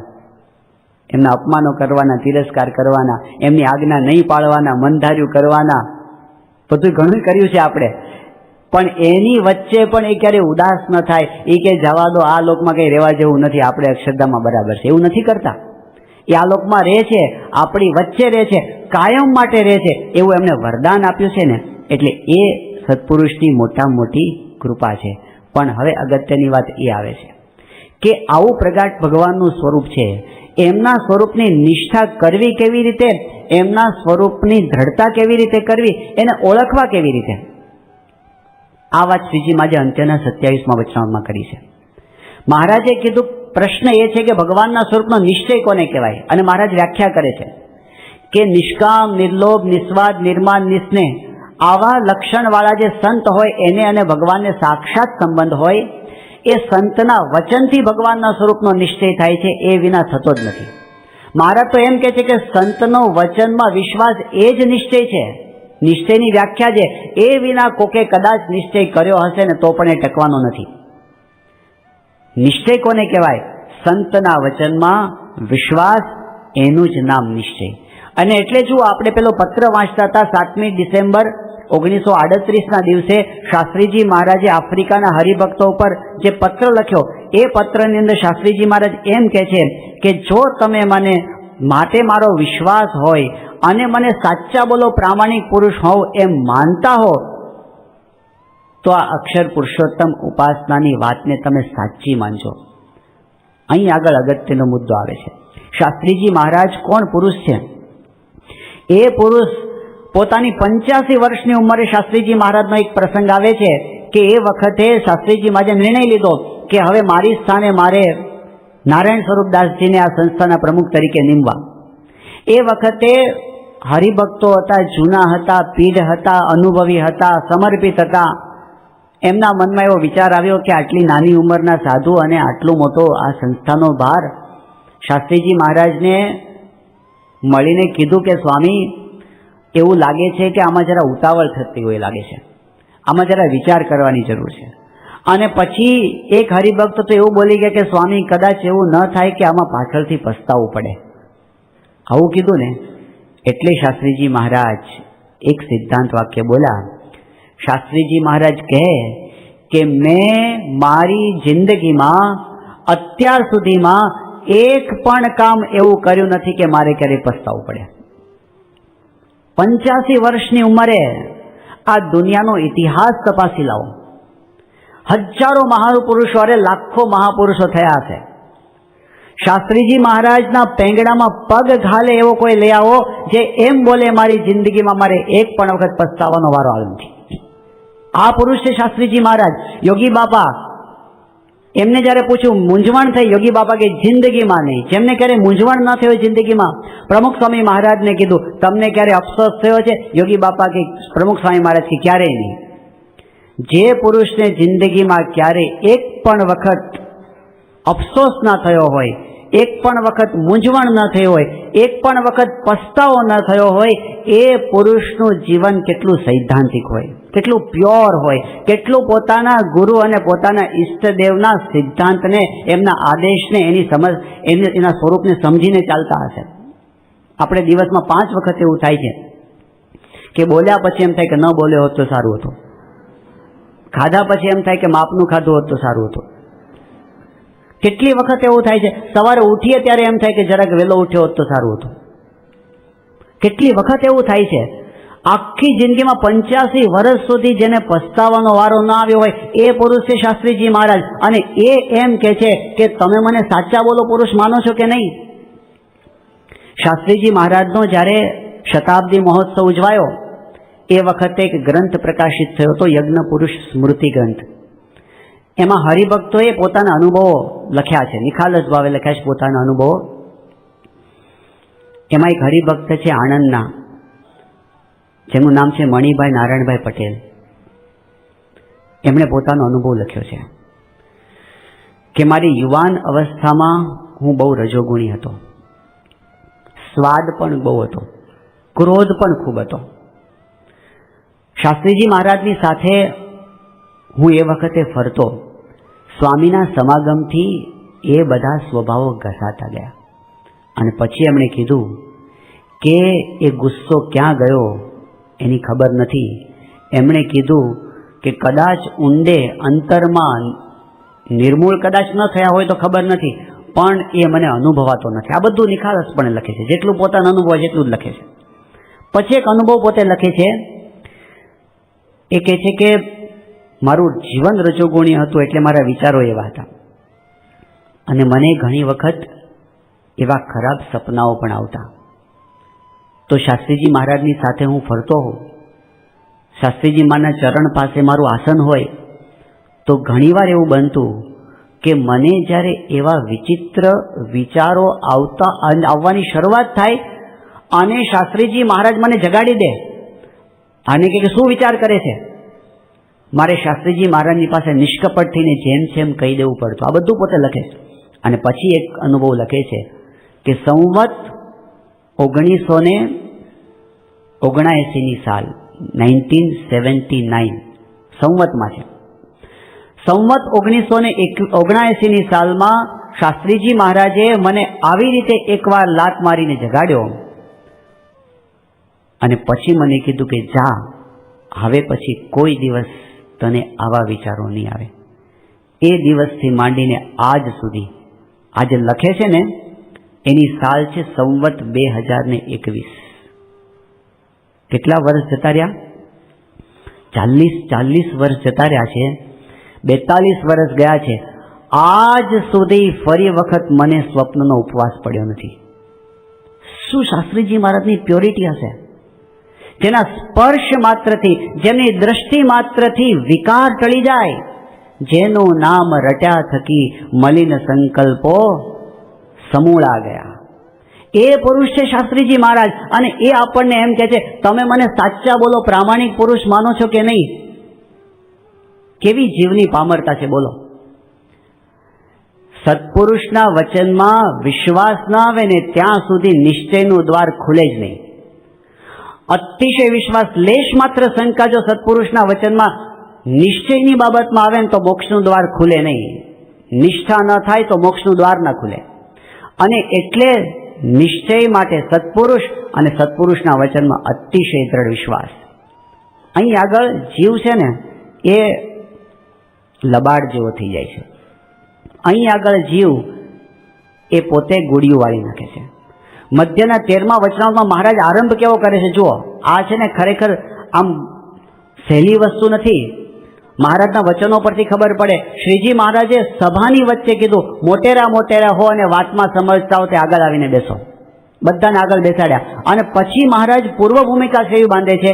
આ વાત જે હું કરું છું એ દંભે કરીને નથી કરતો, માને કરીને નથી કરતો, પોતાની મોટપ વધારવા સારું નથી કરતો. આ તો એટલા માટે કરું છું કોક જીવને આ વાત સમજાઈ જાય તો એમાં જીવનું અતિ રૂડું થાય. શ્રીજી મહારાજ આ સત્સંગમાં આવ્યા, એને 22 વર્ષ થઈ ગયા છે. અને પછી મહારાજને આવું કેવું પડે કે હું દંભ નથી કરતો, હું માન નથી રાખતો, હું કપટ નથી કરતો, હું ગોઠવણી નથી કરતો, એવું મહારાજને કહેવું પડે. આપણને બધાને ખબર છે મધ્યના 13મા વચનામૃતમાં શ્રીજી મહારાજનો મેસેજ તો એક જ લાઈનનો છે. આખા વચનામૃતનો મેસેજ મહારાજને વાત શું કરવી છે? એક જ વાત કરી છે કે જે તેજને વિશે મૂર્તિ છે ને, જે અક્ષરધામની અંદર સર્વોપરીમાં સર્વોપરી જે ભગવાનનું સ્વરૂપ છે ને, એ તમારી સામે બેઠેલા શ્રીજી મહારાજ જ છે. આટલું મહારાજને કેવું છે. આ સિવાય મહારાજને બીજું કાંઈ કેવું નથી. પણ એના માટે ભૂમિકા કેવી બાંધવી પડે છે? હું દંભ નથી કરતો, હું માન નથી કરતો, એવું મહારાજને જસ્ટિફિકેશન આપવું પડે. કેટલો મનુષ્યભાવ હોય છે બોલો આપણા જીવની અંદર પડેલો. આ જ જગ્યાએ અરે ભગવાન કરુણાએ કરીને પોતાના સ્વરૂપની વાત કરે ને તો ઊંડે ઊંડે શંકા થાય, સાચું હશે કે ખોટું હશે? આપણામાં દંભ છે ને, આપણામાં માન છે ને, આપણામાં રીવી નાખ્યા છે ને, એટલે એ શું સમજે છે, અમારા કામ ક્રોધાદિક નથી થયા ને એવા જ હશે. પોતાના સરખી કરીને જાણે પુરુષોત્તમની કાયા રે, નરસૈયાના સ્વામીની લીલા, ઓલા મતિયા કહે છે માયા. મોટામાં મોટું આવરણ હોય ને તો આ જ આવરણ છે કે એ શંકાનું આવરણ ભેદાઈ જાય અને અતિશય વિશ્વાસ આવી જાય ને સત્પુરુષના વચનમાં. કઈ બાબતમાં? નિષ્ઠાની બાબતમાં, ભગવાનના સ્વરૂપની બાબતમાં આપણી બુદ્ધિ કોઈ કામ લાગે એમ નથી. મુક્તાનંદ સ્વામી જેવા મુક્તાનંદ સ્વામી, શું એમની સાધુતા, શું એમની સાધના, શું એમની પવિત્રતા, કોઈ ખોટ ના કાઢી શકે એવા મુક્તાનંદ સ્વામી. પણ એ મુક્તાનંદ સ્વામીને જે મૂંઝવણ થઈ હતી, મહારાજે સમાધિ પ્રકરણ પ્રવર્તાવ્યું અને મુક્તાનંદ સ્વામી મૂંઝાયા અને એમને થયું આ તો સંપ્રદાયને ચૂથી નાખશે, સંપ્રદાયને બગાડી નાખશે. જો યાદ રાખીએ, ઘણી વખત મનુષ્ય ભાવ આવવાનું કારણ સંપ્રદાયનું મમત્વ હોય છે. જો મમત્વ હોય અને સત્પુરુષનો વિશ્વાસ ના હોય ને તો એ મમત્વ આપણને મનુષ્ય ભાવની દિશામાં લઈ જાય. મમત્વ હતું, સંપ્રદાય બગડી જશે, આ તો કામન તુમણના રસ્તે બધાને ચડાવી દેશે, એ મુક્તાનંદ સ્વામીની ચિંતા થઈ અને મહારાજને ઠપકો આપવા માટે આવ્યા કાલવાણીમાં. મહારાજે તો હસતા હસતા બધું રામાનંદ સ્વામી પર નાખી દીધું, અમે કંઈ કરતા નથી. પણ મુક્તાનંદ સ્વામીની મૂંઝવણ ના મટી. મહારાજ કાલવાણી આવ્યા ત્યાંથી મેઘપુરથી. મુક્તાનંદ સ્વામી પાછળ ચાલતા હતા, મૂંઝાયેલા હતા, અશાંતિ હતી, ઉદ્વેગ હતો, અંતરમાં અંધારું છવાયેલું હતું. સાધુતાના ગુણ હતા તોય અંધારું હતું, અશાંતિ હતી, મજા નહોતી આવતી. પણ કાલવાણીને પાદર રામાનંદ સ્વામીએ દર્શન આપ્યા અને રામાનંદ સ્વામીએ કીધું, મુક્તાનંદ સ્વામી શું લોચાવાળો છો? આ સહજાનંદ સ્વામી ભગવાન છે સાક્ષાત. તમારા અંતરના બધા વિચારો મૂકી દો. સંપ્રદાયમાં આમ થવું જોઈએ ને આમ ન થવું જોઈએ, સંસ્થામાં આમ થવું જોઈએ, આમ ન થવું જોઈએ. અરે ભગવાન છે, તમારા બધા વિચારો બાજુમાં મૂકી દો. અને મુક્તાનંદ સ્વામીને એકદમ પ્રકાશ થઈ ગયો, શાંતિ શાંતિ થઈ ગઈ, આનંદ આનંદ થઈ ગયો, એકદમ ઉલટ આવી ગઈ. ભ્રમણા ભાંગી રેહો હૈયાની, નથી રે કેને વાત કહ્યાની. આમ ગાવા માંડ્યા, વીતી હોય તે રેહો જાણે, અણ સમજ્યા અમર ઈર્ષા આણે. તો પર્વતભાઈ તો જોઈને એકદમ કે આ તો સ્વામીનો કલર બદલાઈ ગયો. થોડીક વાર પહેલા મૂંઝાયેલા હતા, અરે સ્વામી કઈ લાદ્યું? એ કે હા લાદ્યું. ગુરુ આવીને કહી ગયા. મુક્તાનંદ સ્વામીને એ પ્રસંગથી ભગવાનપણાની પ્રતીતિ આવી અને એને જે આનંદ આનંદ થઈ ગયો. પણ એની ચાવી ક્યાં હતી? કઈ જગ્યાએ ચાવી હતી? ગુરુ રામાનંદ સ્વામીના વચનમાં વિશ્વાસ હતો. બસ મનમાં સંકલ્પો તો થાય, પ્રશ્નો તો થાય, પણ એક જગ્યા તો એવી હોવી જોઈએ ને કે જ્યાં આગળ આપણે આપણા બધા સંશયોનું સમર્પણ કરી દઈએ, જ્યાં આગળ આપણે આપણું મન સમર્પિત કરી શકીએ. સત્પુરુષના વચનની અંદર જો આપણે આપણું મન, આપણી શંકા તમામ મૂકતા શીખ્યા ને તો સમજવું નિશ્ચયની વાત આપણા હાથમાં જ છે. અને જ્યાં સુધી એ ન કર્યું ને સમજાય એવું જ નથી, ગોટાળા જ વળે. આપણે આપણી રીતે ગોઠવણી કરતા રહીએ. આમ ભગવાનનું સ્વરૂપ કોને કહેવાય, આને કહેવાય, આને ન કહેવાય, આવું હશે. કેટલાક લોકો ભવિષ્યની કલ્પના કરે કે હવે પછી સત્પુરુષ આવશે, કેવા હશે. કોઈની તાકાત છે આપણામાંથી? હા, કોઈ ગોઠવણી કરીને નક્કી કરી શકે સત્પુરુષને કોઈની તાકાત છે આ સંપ્રદાયની અંદર? હા, આ ગુણાતીત છે અને ગુણાતીતના વંશ ઉપર એ ગાદી ઉપર કોઈ બેસી શકે? કોઈ ગુણાતીત સિવાય. હવે આપણે ગોઠવણી કરવા બેસે તો હલવાઈ જવાનો વારો આવશે, મરી જવાના. મહારાજે કીધું કે જો લક્ષણ પરથી મેળવવા જશો ને તોય લોચો પડશે, કારણ કે લક્ષણ તો મુક્તમય હોય. ગુણાતીતાન સ્વામી કીધું મુક્તમય ધર્મ જ્ઞાન વૈરાગ્ય ભક્તિ બધું હોય. એ આપણું કામ છે કે સત્પુરુષનું કામ છે? તો શંકા થાય કે સત્પુરુષ ક્યારે નક્કી કરશે? અરે પણ એની તમારે શું ચિંતા છે? અહીં આગળ આપણે એમને શું સમજીએ છીએ ને એ ચોખ્ખું થાય છે. આપણે એમને શું સમજીએ છીએ? આ દુનિયાનો સાધારણ માણસ હોય ને એ વિલ કરે છે કે નથી કરતો? હા, પ્રમુખ સ્વામી મહારાજ સારા વ્યવહારિક પુરુષ છે કે નહીં? શાસ્ત્રીજીમાં એવું બોલ્યા હતા કે કેટલાક વાત તો બહુ મોટી કરે છે, ભગવાનનું સ્વરૂપ, પણ પોતાના કરતાં વધારે બુદ્ધિશાળી છે એટલું સમજતા નથી. તો એમને ચિંતા ના હોય? સ્વામી ન ધણિયાતા કોઈને રાખે? હા, એક પ્રસંગ છે. સ્વામી બાપા બોચાસરમાં બિરાજમાન હતા. એક યુવાન સંસ્થાની અંદર આજીવન સેવા કરવા જોડાયા હતા. ભણવાનું પૂરું થયું તો એની સેવા કરતા હતા. સંતો કાયમ બાપાને કહ્યા કે બાપાને કોને હવે સાધુ થઈ જાય, પણ એ આનાકાની કર્યા કરે.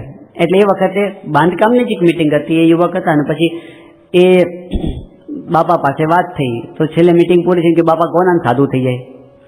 એટલે એ યુવાને એવું કીધું કે મારે બાપાને વાત કરવી છે. તો બધા કે કર. એ કે તમે બધા બેઠા મારે કેવી રીતે વાત કરવી? એટલે બધા બહાર ગયા. એ બાપા સાથે એકલા બેઠા અને એણે સ્વામીને કીધું કે સ્વામી, મને બીજી તો કંઈ સાધુ થવામાં વાંધો નથી, પણ મને પ્રશ્ન એ છે કે આપની ઉંમર થઈ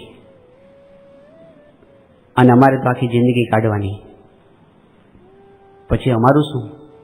સ્વામી એકદમ ખડખડાટ હસવા માંડ્યા. સ્વામી કે ભલા માણસ, શાસ્ત્રીજી મહારાજ પાસે હું આવ્યો ને ત્યારે શાસ્ત્રીજી મહારાજની ઉંમર 75 વર્ષની હતી. સ્વામી કે ભગવાન થોડા જતા રહેવાના છે? ભગવાન તો રહેવાના જ છે. એને પ્રતીતિ આવી ગઈ કે બાપા રહેવાના જ છે, પછી સાધુ થઈ ગયા. પણ આ જગ્યાએ કેવી છે ને, જો ખરેખર વિશ્વાસ ઉપર જ ખરેખર ટક્યું છે. શાસ્ત્રીજી મહારાજે હમણાં ગઈકાલે આપણે વાત સાંભળી, પ્રખર વિરોધોની વચ્ચે શાસ્ત્રીજી મહારાજે આખો જ્વાળ ઉપાડ્યો. શાસ્ત્રીજી મહારાજે ખાલી થોડાક વર્ષોની અંદર 5 શિખરબદ્ધ મંદિરો કરી દીધા. એક બાજુ ભવ્ય સમાધિ પ્રકરણ ચાલે અને નંદાજી જેવા શાસ્ત્રીજી મહારાજને શિષ્ય હોય, આમ સંપ્રદાયમાં પ્રભાવ છવાઈ ગયો શાસ્ત્રીજી મહારાજનો. ભગવાન જેવા પુરુષો શાસ્ત્રીજી મહારાજનો.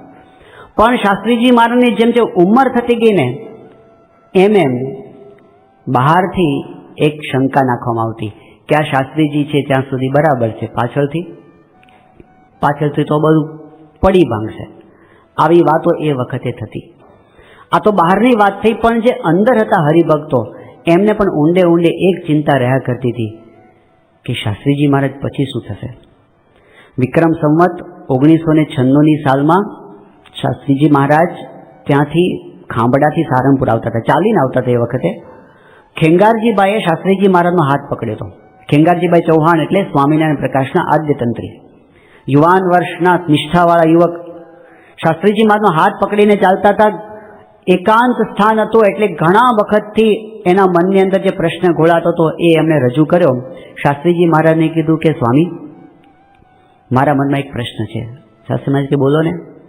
એમને કીધું કે સ્વામી, આ મોટા પુરુષ હોય એ અમુક ઉંમરે અંતર્ધાન થાય પછી એની પાછળ એમના જે ગરીબ શિષ્ય હોય એનું શું થાય? આવું ખેંગારજીભાઈ. શાસ્ત્રી મહારાજ પ્રશ્નનો ભાવ સમજી ગયા અને એકદમ ભાવમાં આવ્યા. શાસ્ત્રીજી મહારાજ કે આ કઈ સાધારણ બાવો છે? એવું બોલ્યા, આ કઈ સાધારણ બાવો છે?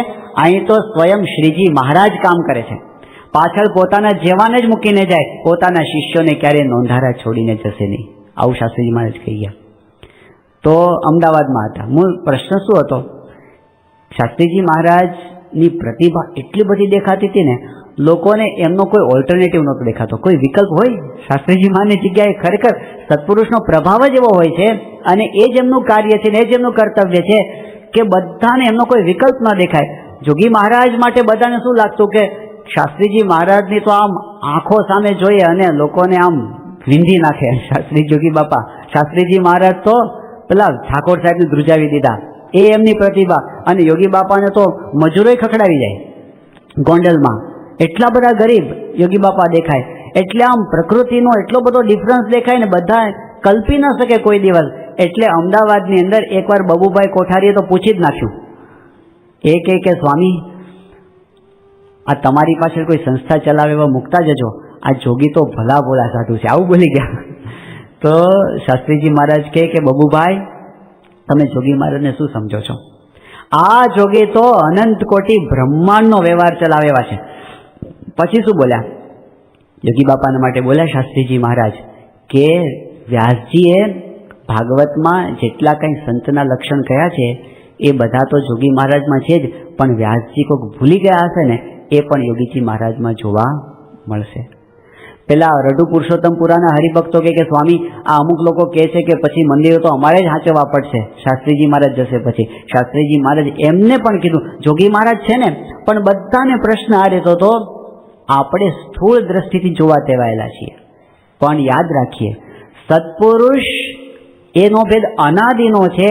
એટલે એમને પ્રકૃતિ ગમે તેવી ધારણ કરી હોય. શાસ્ત્રીજી મહારાજ આવી પ્રકૃતિ ધારણ કરતી, યોગી બાપાએ જુદી પ્રકૃતિ ધારણ કરી. એ વખતે એવી જરૂર હતી, પણ એમના દ્વારા પ્રગટપણું હતું તો આપણને બધાને ખબર પડી. શરૂઆત જેવા શાસ્ત્રીજી મહારાજ ધામમાં ગયા ને યોગી બાપાએ જે ઉપાડ કર્યો અને થોડાક વખતની અંદર દરિયા પાર સત્સંગ પહોંચ્યો તો એને યોગી બાપાએ યુવાનોની અંદર ફેલાવ્યો.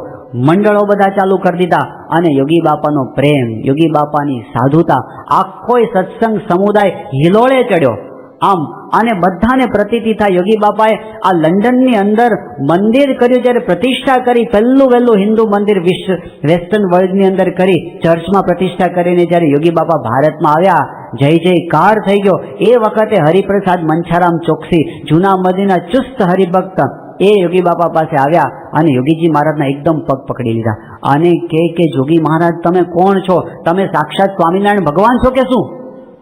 જોગી મહારાજ તો એકદમ દીન ભાવે, ના ના અમે તો દાસ છીએ, અમે તો સેવક છીએ, અમે કંઈ નથી. ના ના સાચું બોલો, તમે કોણ છો?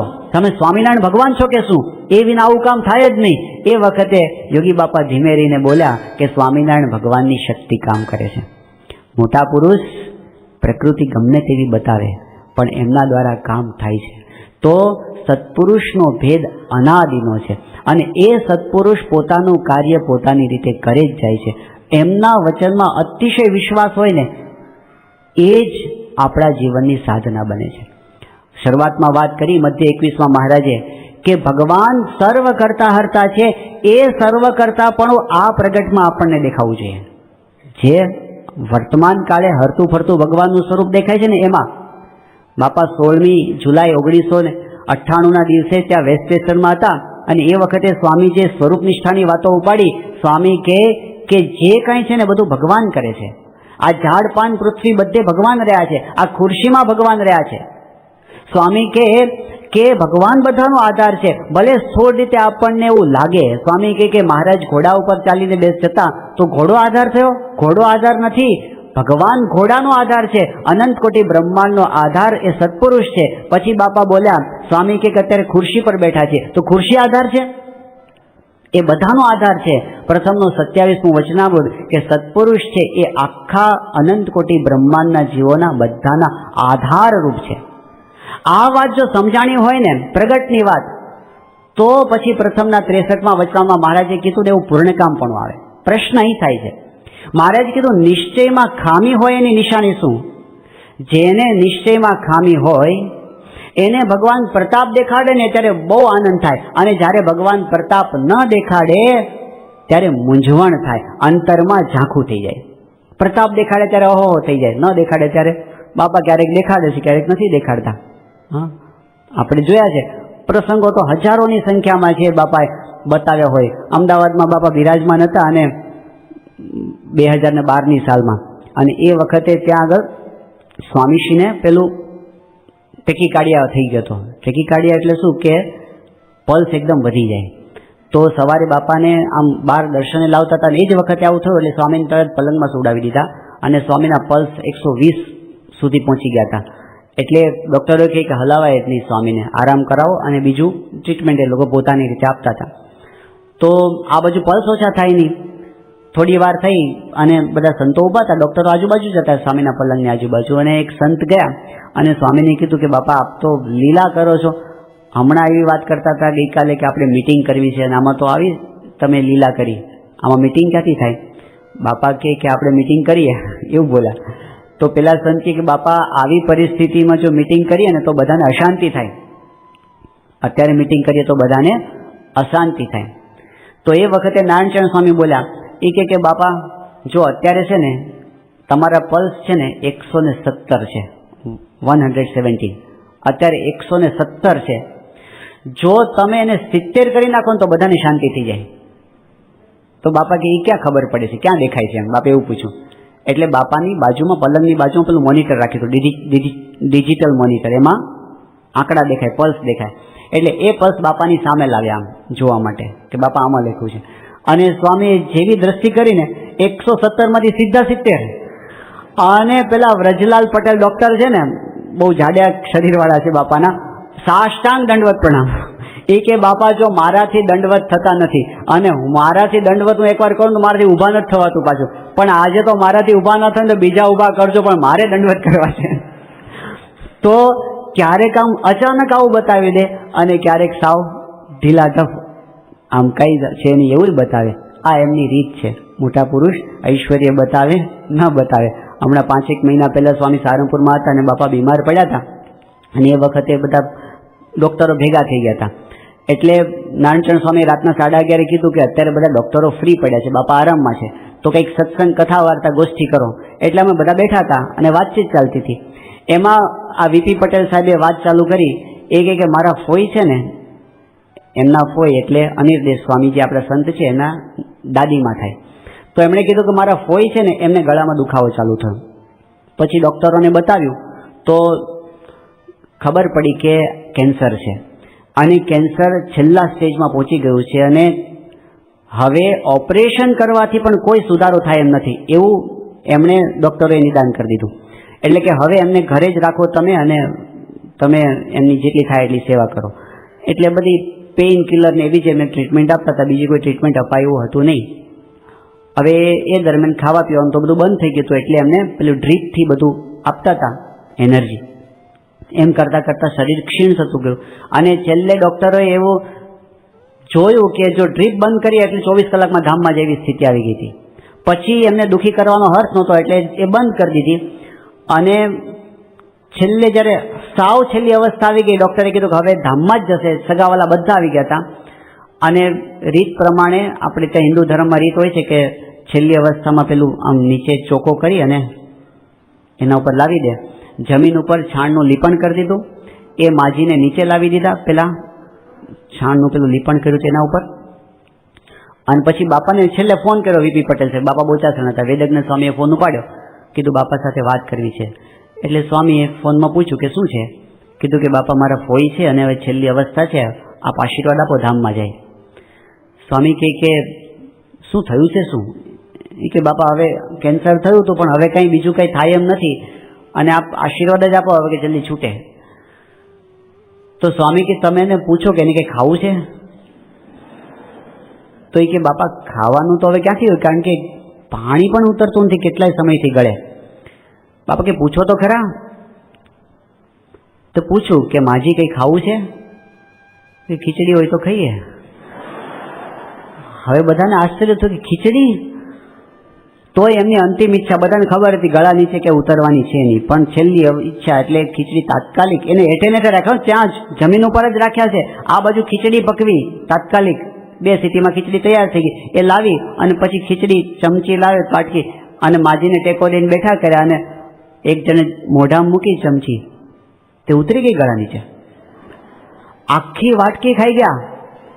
એ દિવસથી માંડીને 13 વર્ષ જીવ્યા. બધું ખાતા હતા, પીતા હતા, હરતા હતા, ફરતા હતા, સેવા કરતા હતા, બધું. તો આ કેવું કે આ ડૉક્ટર પેલા એમડી થયેલા જે આટલા સિનિયર ફિઝિશિયન છે, એના પોતાનો અનુભવની વાત એમણે વાત કરી. એટલે આ પ્રસંગ સાંભળીને આપણને આનંદ થાય કે ન થાય, અહોભાવ થાય કે ન થાય, વાહ વાહ થાય કે ન થાય. પણ હવે સાંભળવા જેવી વાત આવે છે. મહિમા, ઐશ્વર્ય એ સાંભળીને આપણને અહોભાવ થાય એનો વાંધો નથી, પણ શ્રીજી મહારાજે એવું કીધું છે કે નિશ્ચયમાં ખામી કહેવાય. કેમ? એમાં આશ્ચર્ય પામવા જેવું શું છે? પ્રથમના 27મા વચનામૃતમાં મહારાજે એમ વાત કરી છે, આખા બ્રહ્માંડના જીવોમાં આંખમાં જોવાની શક્તિ કોણ આપે છે? સત્પુરુષ. આખા બ્રહ્માંડના જીવોના પગમાં ચાલવાની શક્તિ કોણ આપે છે? સત્પુરુષ. અને પ્રમુખ સ્વામી મહારાજ છે. તો એક જણને જીવતા કર્મ આશ્ચર્ય શું છે? શું આશ્ચર્ય કહો? એને આવરદા વધારે કરી. અરે આપણે બધા જીવીએ છીએ ને, એમનું જ ઐશ્વર્ય છે. આપણે શ્વાસ પણ લઈએ છીએ ને. ગુણાતીતાનંદ સ્વામી એવું બોલ્યા હતા, મારી ચૈતન્ય શક્તિ ખેંચું તો આખું જગત ગંધાઈ ઉઠે. આખું જગત ગંધાઈ ઉઠે એમના વિના. આ જગત આખું નથી ગંધાઈ ઉઠતું, એ ગુણાતીતાનંદ સ્વામીની શક્તિ છે, એ પ્રમુખ સ્વામી મહારાજની શક્તિ છે, એવું આપણા અંતરમાં મનાય છે. આ પ્રગટની નિષ્ઠા છે. એ ક્યારે મનાશે? એનું દ્વાર શું? એક જ દ્વાર છે, વિશ્વાસ. સત્પુરુષના વચનમાં વિશ્વાસ નહીં હોય ને તો મનુષ્ય ભાવ રહેશે રહેશે ને રહેશે જ. આમ પરચો બતાવે ત્યારે અહોભાવ, નહીં બતાવે ત્યારે પછી ગ્લાની. અને જે આપણે વાત કરતા હતા ને કે ભવિષ્યમાં શું થશે, આપણું શું થશે, સંસ્થાનું શું થશે, એવા વિચારો જો આવે ને તો એ પણ સત્પુરુષના કાર્યમાં શંકા, મનુષ્ય ભાવ. અરે બ્રહ્માંડ ચલાવે છે, એ સંસ્થા નહીં ચલાવે. અનંત બ્રહ્માંડો જેમના સંકલ્પથી ચાલે છે, એને નહીં વિચાર કર્યો હોય. આપણે વહેવા માંડવાનું છે, આપણે વહેવાનું છે એમના પ્રવાહમાં. અને ક્ષણ માત્ર અને અણુ માત્ર પણ એમની શક્તિ વિના નથી એવું મનાય ને ત્યારે આપણે એમને સમજ્યા કહેવાય. ભલે આપણે શબ્દોમાં છીએ, પણ શબ્દની અંદર પણ વિશ્વાસની તાકાત તો આવી જોઈએ ને, એમના પ્રવાહમાં વહેવું. આવી આપણને પ્રશ્ન થાય તો મૂંઝાવાની જરૂર નથી, પણ પ્રાર્થના કરવી જોઈએ. આપણે મનુષ્ય છીએ, આપણે સાધક છીએ, એટલે ક્યારેક આપણે ગણમથલ થઈ જાય, શંકા કુશંકા થઈ જાય, પણ એનું નિવારણ જો આપણે પોતાની રીતે ગોઠવતા જઈશું ને તો કંઈક નવી ફિલોસોફી ઊભી કરશું આપણે. પણ એનું નિવારણ વચનામૃતના વચનથી થાય, ગુણાતીતાનંદ સ્વામીના વચનથી થાય, યોગી બાપાના વચનથી થાય, પ્રમુખ સ્વામી મહારાજના વચનથી થાય, અને એનું નિવારણ પ્રાર્થનાથી થાય. એ કૃપા કરે. પ્રગટ પુરુષોત્તમ નારાયણે કૃપા કરીને પોતાનું સ્વરૂપ આપણને ઓળખાવ્યું છે. એ કૃપા કરે, એમની પાસે આપણે પ્રાર્થના કરીએ અને એ આપણને ખોલી આપે બધા રહસ્ય, અને પછી આપણને પૂર્ણપણે પ્રતીતિ આવી જાય કે જે વડે આ જગત છે તેને કોઈ ન જાણે રે, જે વડે આ જગત છે તેને કોઈ ન જાણે રે, મુક્તાનંદ કહે ગુરુમુખી તે સુખડા માને રે. આપણે કેટલા ગુરુમુખી થયા છીએ તો સુખડા, આ આખું દુનિયા એમના વડે છે એવી પ્રતીતિ આપણને આવી જાય ને, એ નિશ્ચય કહેવાય, એ નિશ્ચય કહેવાય. એટલે ભગવાનના સ્વરૂપની વાત એ ભગવાનના કરતાપણાની વાત છે, અને એ પ્રગટની વાત છે. તો એક બ્રહ્માંડ રહેશે ત્યાં સુધી બાપાએ કીધું કે ભગવાન સત્પુરુષનું પ્રગટપણું આ પૃથ્વી પર રહેવાનું છે. એવું વચન આપણને શાસ્ત્રીજી મહારાજે આપ્યું, યોગી બાપાએ આપ્યું, પ્રમુખ સ્વામી મહારાજે આપણને આપ્યું છે. એટલે દેહ છતાં કૃતાર્થપણું માનવાની વાત કરી, દેહ છતાં પૂર્ણકામપણું માનવાની વાત કરી. એ જો આવી જાય તો પછી આપણને ઉપાસના છે ને એ સિદ્ધ થઈ કહેવાય. કરુણાશંકર બોલ્યા હતા કે આખો સત્સંગમાં હું ફર્યો, બધે મહારાજ ધામમાં ગયા પછી સત્સંગ ઘરડો થઈ ગયો છે, પણ જુનાગઢની અંદર મેં જોયું કે અહીં સત્સંગ લીલો પલ્લવ છે. કારણ શું હતું? જુનાગઢમાં પ્રગટ ભગવાન બિરાજમાન છે સંતના સ્વરૂપની અંદર. એવી રીતે જ્યાં પ્રગટ સત્પુરુષ છે ત્યાં આગળ સત્સંગ લીલો પલ્લવ રહેશે. એને બીજી રીતે એવું સમજવાનું, આપણા અંતરની અંદર પણ લીલો પલ્લવ ક્યારે રહે? પ્રગટની નિષ્ઠા રહે ને તો જ. જો પ્રગટમાંથી આપણે બહાર નીકળી જઈએ ને નિષ્ઠામાંથી, તો નિષ્કુળાનંદ સ્વામીએ વાત કરી કે અંતરની અંદર અણોસરું રહે. સખી અંતર રહે અણોસરું, જેવી ઝાંખી રે, જેવી ઝાંખી રે, રહે દીપક જ્યોત કે સમજણમાં ઘણું સુખ છે. સખી ખરી ખુમારી જડ્યા વિના, સખી ખરી ખુમારી ચડ્યા વિના, પલટે નહીં રે, પલટે નહીં રે, એના પંડનું પોત કે સમજણમાં ઘણું સુખ છે. કે ખરી ખુમારી ના ચડે ને ત્યાં સુધી આપણું પોત બદલાય નહીં, ત્યાં સુધી અંતરનું અંધારું ઝાંખું ઝાંખું રહ્યા કરે. ભક્તિ કરતા હોય, સેવા કરતા હોય તો પણ ઝાંખું ઝાંખું રહ્યા કરે. પ્રગટની નિષ્ઠા થઈ જાય ને, આમ જેમ શાસ્ત્રીજી મહારાજના વખતમાં પેલા મહાપુરુષદાસ સ્વામી આવ્યા હતા, પણ એમને મનમાં એવું રહ્યા કરતું હતું ભગતજી મહારાજ જેવા સત્પુરુષ શાસ્ત્રીજીમાં જ હશે કે નહીં હોય.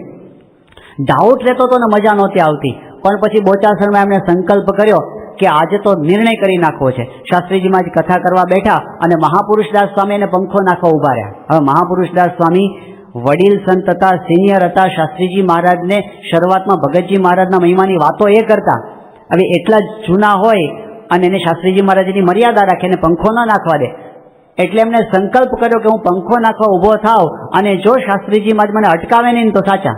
અને એને પંખો નાખવાનું ચાલુ કર્યું. શાસ્ત્રીજી મહારાજ કથા કરતા હતા, કથા કરતા જાય, એની સામું જોતા જાય, હસતા જાય, અને છતાં પણ અટકાવે નહીં. કલાક દોઢ કલાક સુધી કથા ચાલી. શાસ્ત્રીજી મહારાજ એમને અટકાવ્યા નહીં, એટલે એને પ્રતીતિ આવી ગઈ. પંખો નાખ્યો એક બાજુ, પગમાં લીધા ઘૂઘરા, અને આમ નાચતા જાય ને ગાતા જાય, છાના છાના રે છાના, તમે ક્યાં સુધી રહેશો છાના. પ્રતીતિ આવી ગઈ ને. હા, જેવી રીતે એક હરિભક્ત હતા, દત્તરામ બારોટના દૌહિત્ર થાય, નામ હતું એમનું અમૃતભાઈ. નાનપણમાં મંદિરની અંદર બાળક તરીકે આવતા, તો એમના મિત્ર કોણ હતા? ચાંદસદના શાંતિલાલ. નાના નાના બાળકો રમતા હોય એમ શાંતિલાલની સાથે રમતા હતા. પછી શાંતિલાલ તો સાધુ થયા, નારાયણ સ્વરૂપદાસજી બન્યા, પછી સંસ્થાના પ્રમુખ બન્યા, અને પછી એ પોતે પ્રગટ ગુરુ હરિ બન્યા.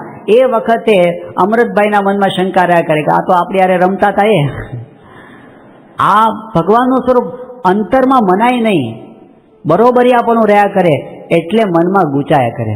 એક વખત એને મનમાં નક્કી કર્યું આજે તો ફેંસલો થઈ જાય. નક્કી કરીને બેઠા કે આજે છે ને સ્વામી જમવા બેઠા છે, સામે હરિભક્તો બધા એ વખતે સાથે જ જમવા બેસતા, કે આજે છે ને મને એકલાને બોલાવે અને એમના થાળમાંથી મને આ જ પ્રસાદી આપે ને તો સમજુ કે ભગવાનનું સ્વરૂપ છે, નહીતર બધું ગોઠવણ છે. આવું નક્કી કરીને બેસી ગયા તો સ્વામી સામું ન જોયું. થાળ પૂરો થઈ ગયો અને એને થયું કે પતી ગઈ વાત. અને જ્યાં જવાની વાત થઈ ત્યાં આગળ બાપાએ થાળ રોક્યો, એમને બોલાવ્યા, થાળમાંથી લાડુ આપ્યો અને પછી સ્વામી બોલ્યા કે અમૃતભાઈ, એવો સંકલ્પ કેમ કર્યો કે મને એકલાને આપે? એવો ન કરીએ, બધાને મળે.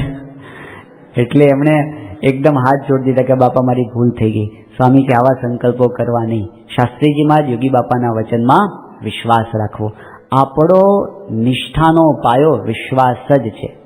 અતિશય વિશ્વાસ સત્પુરુષના વચનમાં આવી જાય. ગઈકાલે પૂજ્ય મહંત સ્વામી આપણને એ જ વાત કરી હતી. અતિશય વિશ્વાસ, આપણે એ જ પ્રાર્થના કરવાની છે કે નિષ્ઠા આપણી વિશ્વાસના પાયા પર છે, તો એમના વચનમાં ક્યારેય શંકા કુશંકા ન થાય. આખી દુનિયાની 7.5 અબજની વસ્તી કંઈક બીજું કહેતી હોય અને પ્રમુખ સ્વામી મહારાજ કંઈક બીજું કહેતા હોય તો પણ આપણને પ્રતીતિ રહે સત્પુરુષના વચનમાં જ વિશ્વાસ, કારણ કે એ જ માયા પર છે. કદાચ આપણી બુદ્ધિ બીજું કહેતી હોય અને સ્વામી કંઈક બીજું કહેતા હોય, મારી બુદ્ધિ ખોટી છે, મારી બુદ્ધિ માયિક છે, મારી બુદ્ધિ જડ છે, મારી બુદ્ધિ તો વિષયમાંથી પણ બહાર નીકળી શકતી નથી, એને હું એવું સોંપું કે તું નક્કી કર ભગવાનના સ્વરૂપનો, તું નિર્ણય તું કર. બુદ્ધિને સોંપાય? બુદ્ધિને બંધ કરી દેવાની. ભગવાન પ્રગટ મળ્યા છે એ સત્પુરુષના વચનથી નક્કી થાય, અને એ નક્કી થાય તો કાળી દેવ ચકલી ત્રીજી વાર પસાર થઈ જાય. શ્રી સ્વામિનારાયણ ભગવાનની જય.